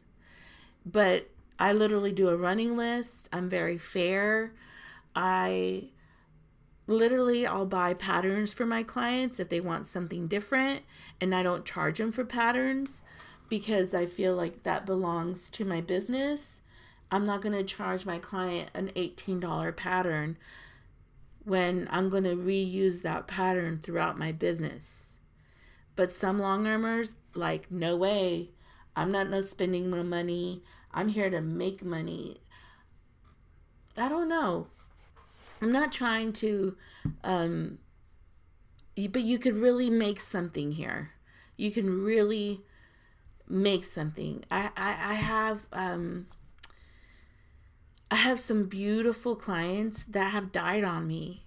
Like, I remember I had a client that every month she brought me 3 quilts. And she loved me because, well, she would bring me 4 because I would do one for free. But every month she would bring me the quilts. And I saw her deteriorate.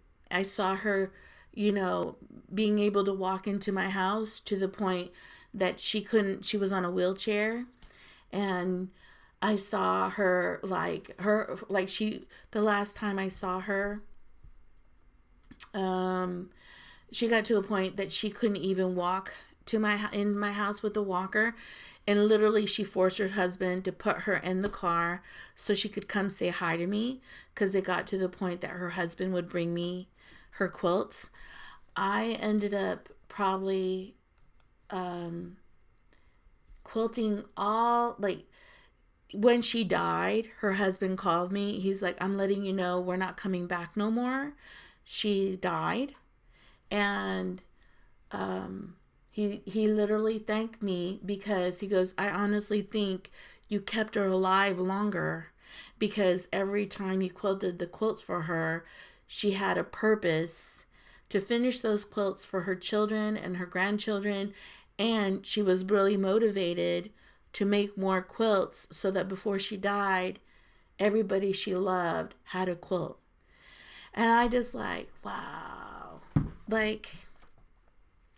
That is what,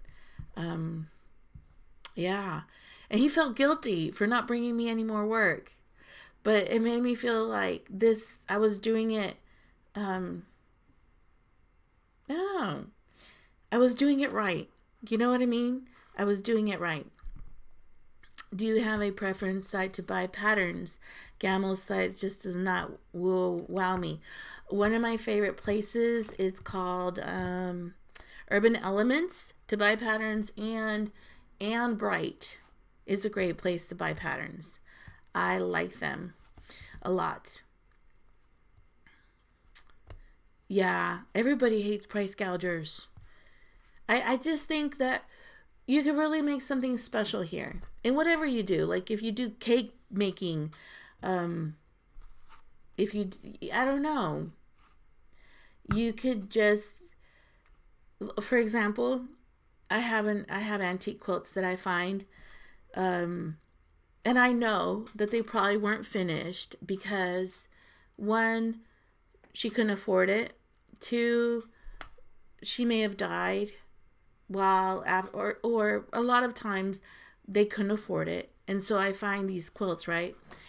I think I'm kind of ridiculous. Maybe it's not. I literally will quilt the person who made the quilt, which I have no idea who they are. And I start praying for all her descendants.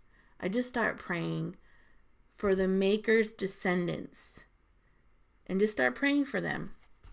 And then when I finish quilting it, I give the quilt and I honor the maker by having someone use the quilt that she didn't get to finish. I don't know. So like the quilt that I'm giving away, it's cost me $100. And I don't think I could afford quilting if I didn't have my own long arm. I don't think I could afford like paying for plexiglass rulers if I didn't buy a laser so that I could make my own ideas, because I would have to pay a laser. They're going to raise the prices. But I think like when you're quilting for people, like that lady who brought me quilts every month, and I'm so thankful for her because she was feeding my kids. She was feeding me. I was going to college, and at the time my husband lost his job. And I don't think she knew how much she helped my family. But I also don't realize that when her husband told me, like, Lorena, I think she lived longer because she met you.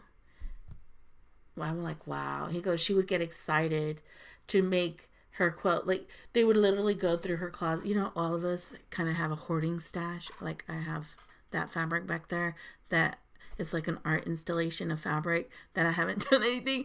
He goes, we would literally go through all her old quilts that she started and didn't finish. And because she would see the quilted quilts that you did. And man, I was really at the time inexpensive, and I gave a quilt for free. And it was such an honor to just know that. It's not about, the money will come, I promise. It's about you being excellent and you loving the humanity that you have the privilege to serve. And just serving them and love people. I talk about this all the time. Just love people. Just treat people right. And I understand. Well, I paid so much for my machine. I know. I paid $38,000 for my machine. I know.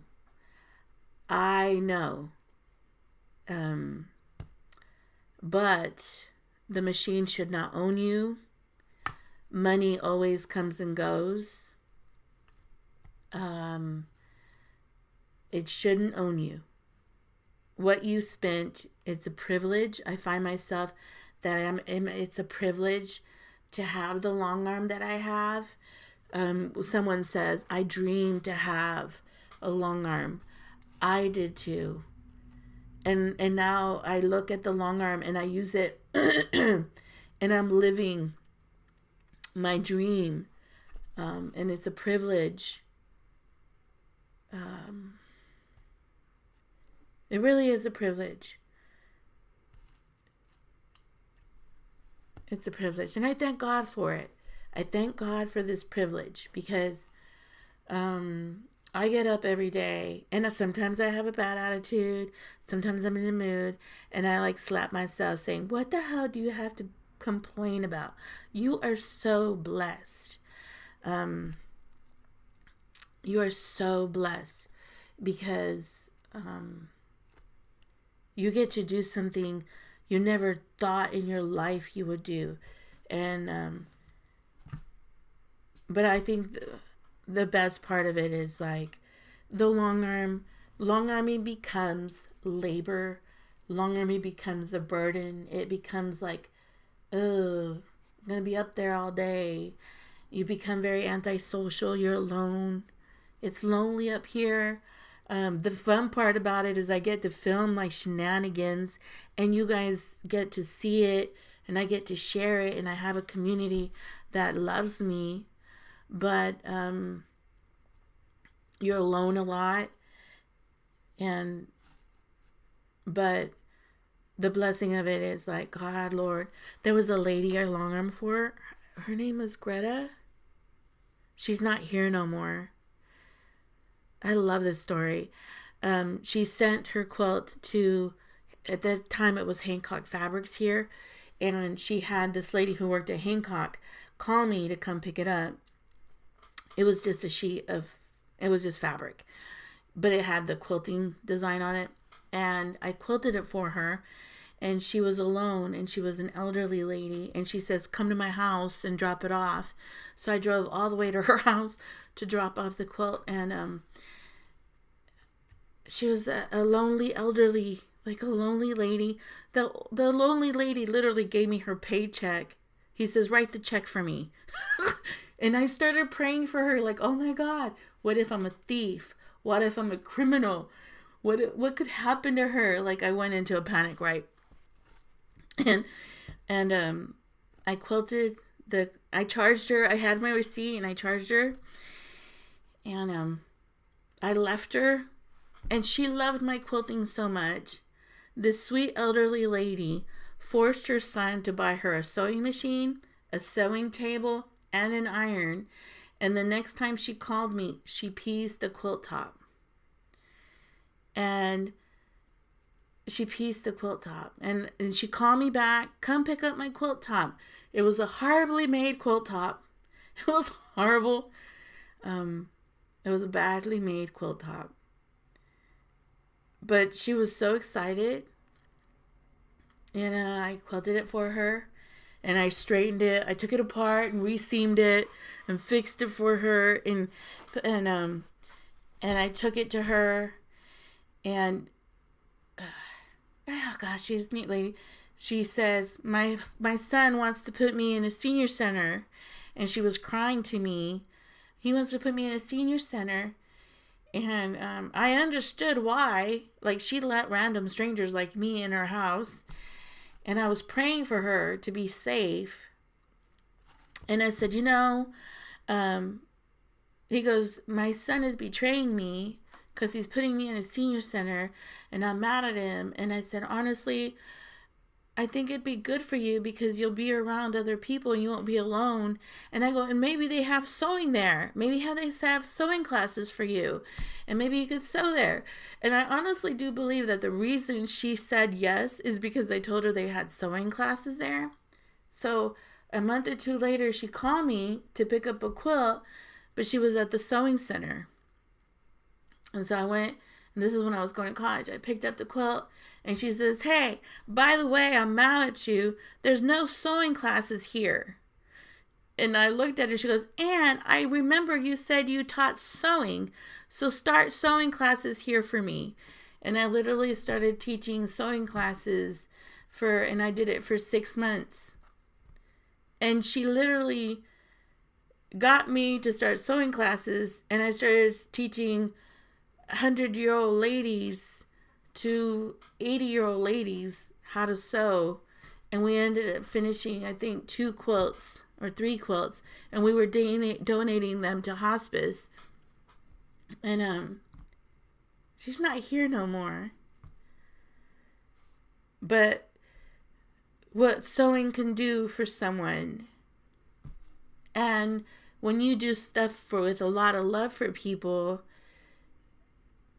and you just love people and pray for them. And it's almost like you being in their lives wakens something up in them. And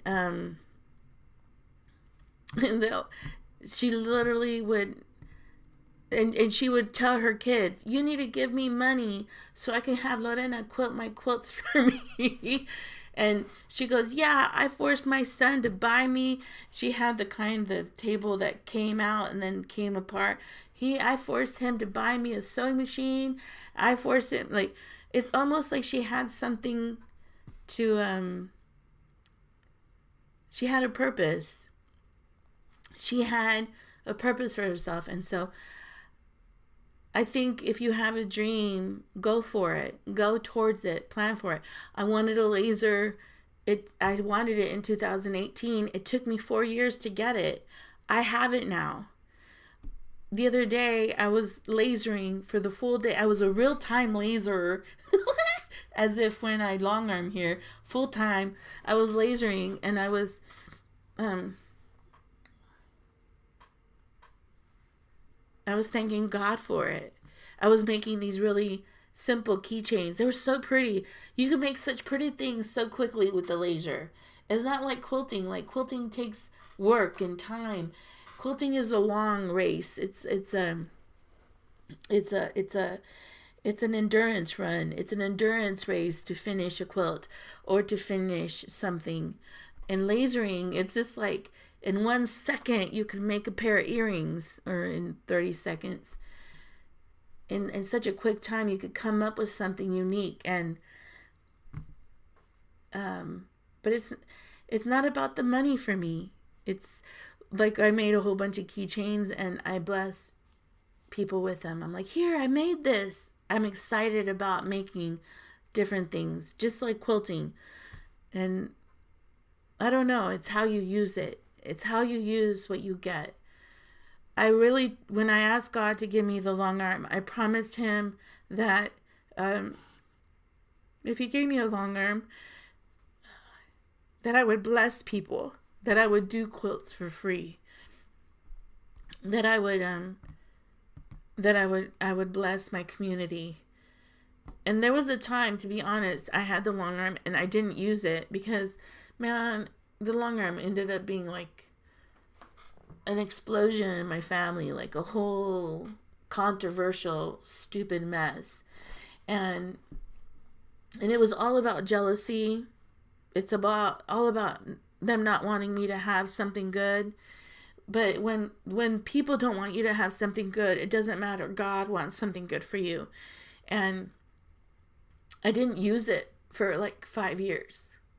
My long arm, maybe like once or twice. I barely touched it. And I remember one time the computer broke on me. And I said, God, why did my computer break on me? And he says, well, you don't use it anyway, so who cares if it's broken? I was so convicted, like so convicted. Like I didn't keep my promise. I wasn't making quilts and blessing people. I wasn't doing my part. I promised God that if he gave me a long arm, I would give quilts away. Like I would bless people. It was a source of me blessing someone. And I didn't keep my word. And it broke. It cost me $600 to fix it.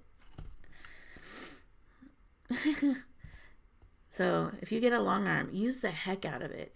I was scared of it. And so I use it every day. Well, I use it at least twice a week. Like I long arm twice a week. I get on the machine, and last week I was so proud of myself. I finished 4 of my quilts, 4 of Lorena's quilts, and 2 I'm gonna donate. God has to trust you. So when he gives you the long arm, it can't be about money, but you can have money doing this, but it can't be only about money. God doesn't bless selfishness. God blesses a cheerful giver.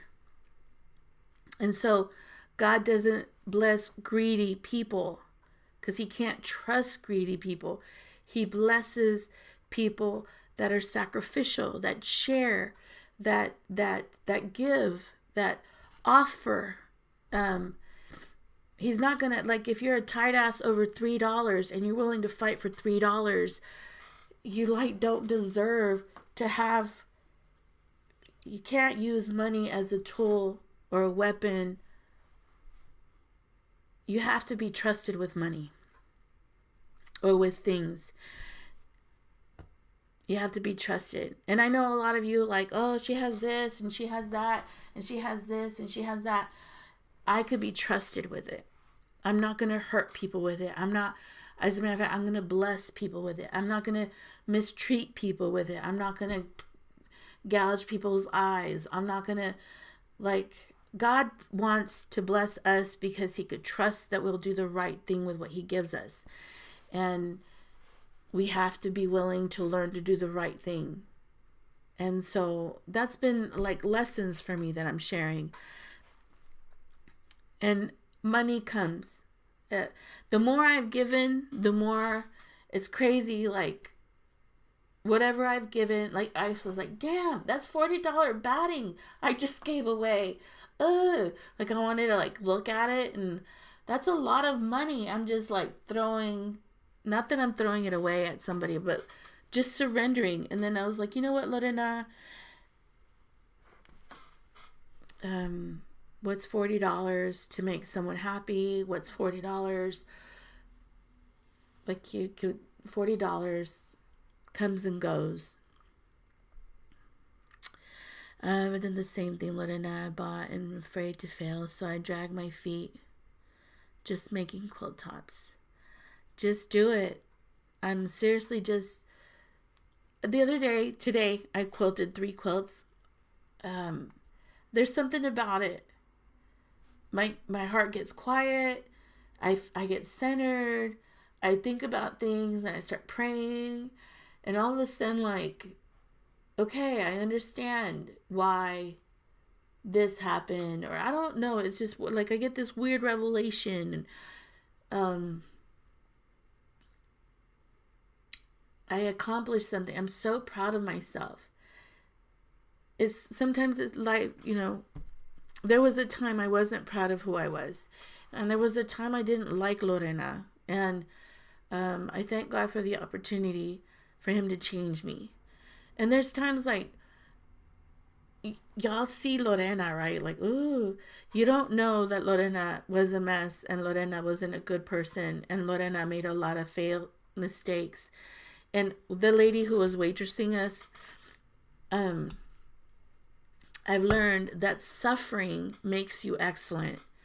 I didn't think suffering did anything but cause pain.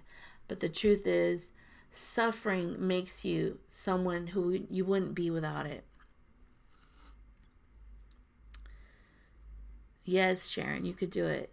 Honestly, I'm so thankful. When I graduated my degree, God said, do a YouTube channel. And I'm like, YouTube? Like, I could get a real job. Like, this is a real job, okay? I could get a real job. Like, one that has Social Security, where they pay my taxes, where, like, where I could use my degree. Real job. And this has been a blessing. Like, I'm thankful that I listened. Like the laser event, I don't want to do it. I don't want to do the craft show. I don't want to do it. To be honest, I don't want to do it. I just don't want to. I'm scared. But then when the lady goes, I called, right? And the lady's like, we don't have a spot for you. So sorry. Too bad, sucker. You delayed, you procrastinator. I complain about procrastinators, but I'm one of them. And so I was kind of like, I messed up. And then I was like, well, Lord, I had a dream that I talked to her. If you want me to do it, someone will leave. And then I have to do it. Sure enough, a day later, she says, hey, we got a spot. We got a spot for you. And I was like, dang, now I have to do it. Now I have to make things. Now I have to be on that laser. And then the other day, I went to the back downstairs where the lasers are. And I spent the whole day making ring boxes, earrings, the birth announcement. I made number announcements. What else did I make? I made keychains, and it was just such a neat experience working both lasers at the same time. I was like, oh my God, I'm a real laser now. Thank you, God, for kind of like pushing me to do that event, because if it wasn't, I would just still be dragging those feet, because I don't want to fail. And there's no way you fail as long as you try. There's no way you fail as long as there's no failure in it. I've learned so much just recently, putting the earrings together, I tried making plexiglass earrings to see what they look like. I'm learning material, like I'm learning how to work different tools. And so it's worth it. It's worth it. It's worth the try, even if you fail. Even if initially I'm not excellent, I'm learning a lot. And so I'm going to this. I asked my friend Chris, I said, how much stuff should I take? I don't even know. I don't know what this is like. I don't know what craft shows are like. I don't know what to expect. I have no earthly idea what this experience is going to be like. But I'm going to try to have like a lot of fun. A lot of fun. And there's going to be a lot of people in front of me that probably need my prayers. And I could pray for them. Like I'm praying for the earrings. Like I hope they love them when they wear them. I hope they just feel blessed. I made keychains that say blessed or blessing. And I want to make tumblers that I want to make. I'm learning how to laser Apple watches. The silicone watch. And I want to put like valorous, excellent, powerful, determined, like words of affirmation. You are beautiful. You matter. Like, I don't know, things I wish I told myself. You're fine just the way you are. I don't know. I know it's ridiculous how I think. So, but I don't know what I'm doing, to be honest. But I'm thankful for, it's really about, I turned on both lasers. I am using the money that I invested in them. I am participating in it.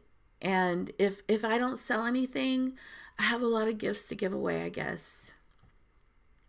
So I think that's where God just moves. And so just love others. Like I'm so thankful for, there's this lady who I recently have been quilting. She goes, and these wonderful women, and I think this is what she goes, I don't know what it is, Lorena, but you've gotten me to get all my quilts done.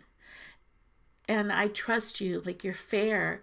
You've literally encouraged me and inspired me to finish quilts that I did years ago. I wouldn't have gotten them done if it wasn't for you. That I think is exciting. Now, the laser community, I don't know what's going to come of it. I just want to try it. It's not just about what I want to make and sell it on Shopify. Or Shopify? Is it Shopify? Yeah. Or sell it on Etsy. It's I don't know. It's learning different stuff. I get excited. I went to a wood shop class.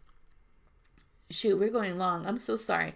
I went to a wood shop class because I was going to get, what is it? Well, those cutters, those table saws. I was going to buy a table saw because Lorena was going to be a table saw cutter. And, and I was going to spend like $700 on a new table saw because Lorena needs to cut her wood and she needs to start doing this for her laser. And so literally before I bought the dumb machine, I said, you know what? You need to go and take a class. So I took a class on how to make a cutting board, a shikari board. Shikari? I can't even say the word. I cut my own board.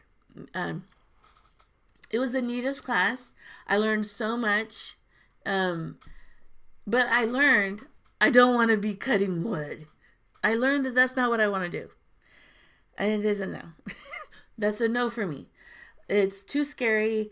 The noise, the wood chipping up on me, it's just scary. So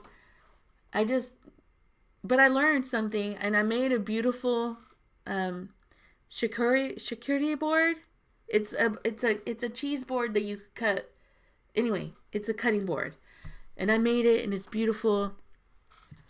But I learned something that's not what I want to do. That's not. And I'm so thankful that I took the class and didn't buy that saw, because I'd be kicking myself because I'm like, I spent $700 and I'm not even using it. But I learned something. And I think try different things. I'm roller skating. Get down, honey. Get down, honey. Get down, honey. So I'm roller skating because I'm trying to stay active without feeling like I have to be on a treadmill for hours. And I've met some really great people. So do different stuff. Don't limit yourself. Lots of dates with Jack the Ripper. What's that? What happened? Kathy? Hi, everyone. How are you? Y'all are Jack the Rippering. You're rippering. Well, Gary's still working. I got him working again. That thing. I just have fun, guys. Life is so short. I'm already 50. I'm 50 years old. Like I tell my daughter, I tell my kids, I said, life will pass you by. Make the best you can. Did you like the yoga?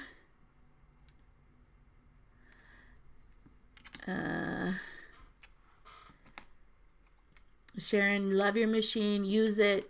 I was going to say something. Use the machine because this is when it's under warranty. Break it. Use any machinery that you have. Use the heck out of it because this is when it's under warranty. On the laser, literally 6 months, I didn't use Orphan Baby. I was so mad at myself. I'm like, oh my God, 6 months of me. I could have literally used it.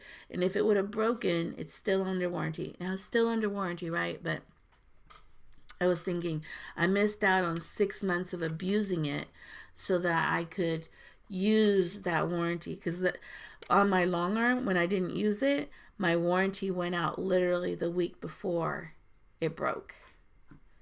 It went out. And the guy goes, I'm sorry.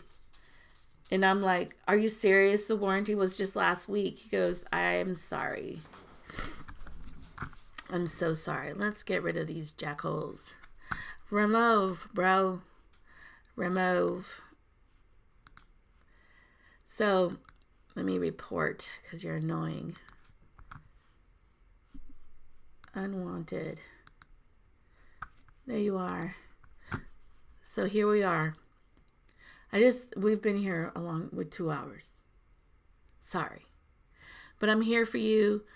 Go on Lorena's Quilting Facebook group if you want to talk to me. It's gotten quiet over there and I've been quiet and I'm sorry that I've been quiet. I've just been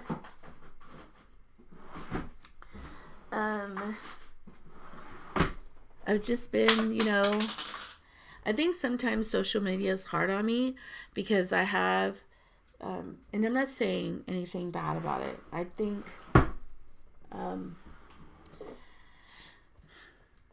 I get a lot of people responding to me, like on YouTube. I get like tons of comments and I try to read them all.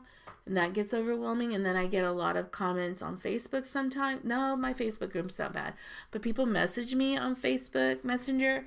And sometimes I get it and sometimes I don't. And then I'm on TikTok, Lorena's Quilting. Consider joining Lorena's Lasers YouTube channel. That would really help me. Everyone, thank you. Hugs and prayers to you. So I'm sorry if I don't respond. It's not that I don't like you. I love y'all. It's just sometimes for me, social media could be like overwhelming, like a lot. But it doesn't mean that. But I do want to do a challenge. So if you want to do a challenge with me, like getting her done, I want to get like a whole bunch of quilts done so I could donate some. And I really do appreciate you coming on my lives. If you want more lives, just let me know. I just don't want to bombard you guys with lives because we tend to be on here for quite a while. But I think you guys like them. Yes, Miss Sharon. You're going to love it, girl.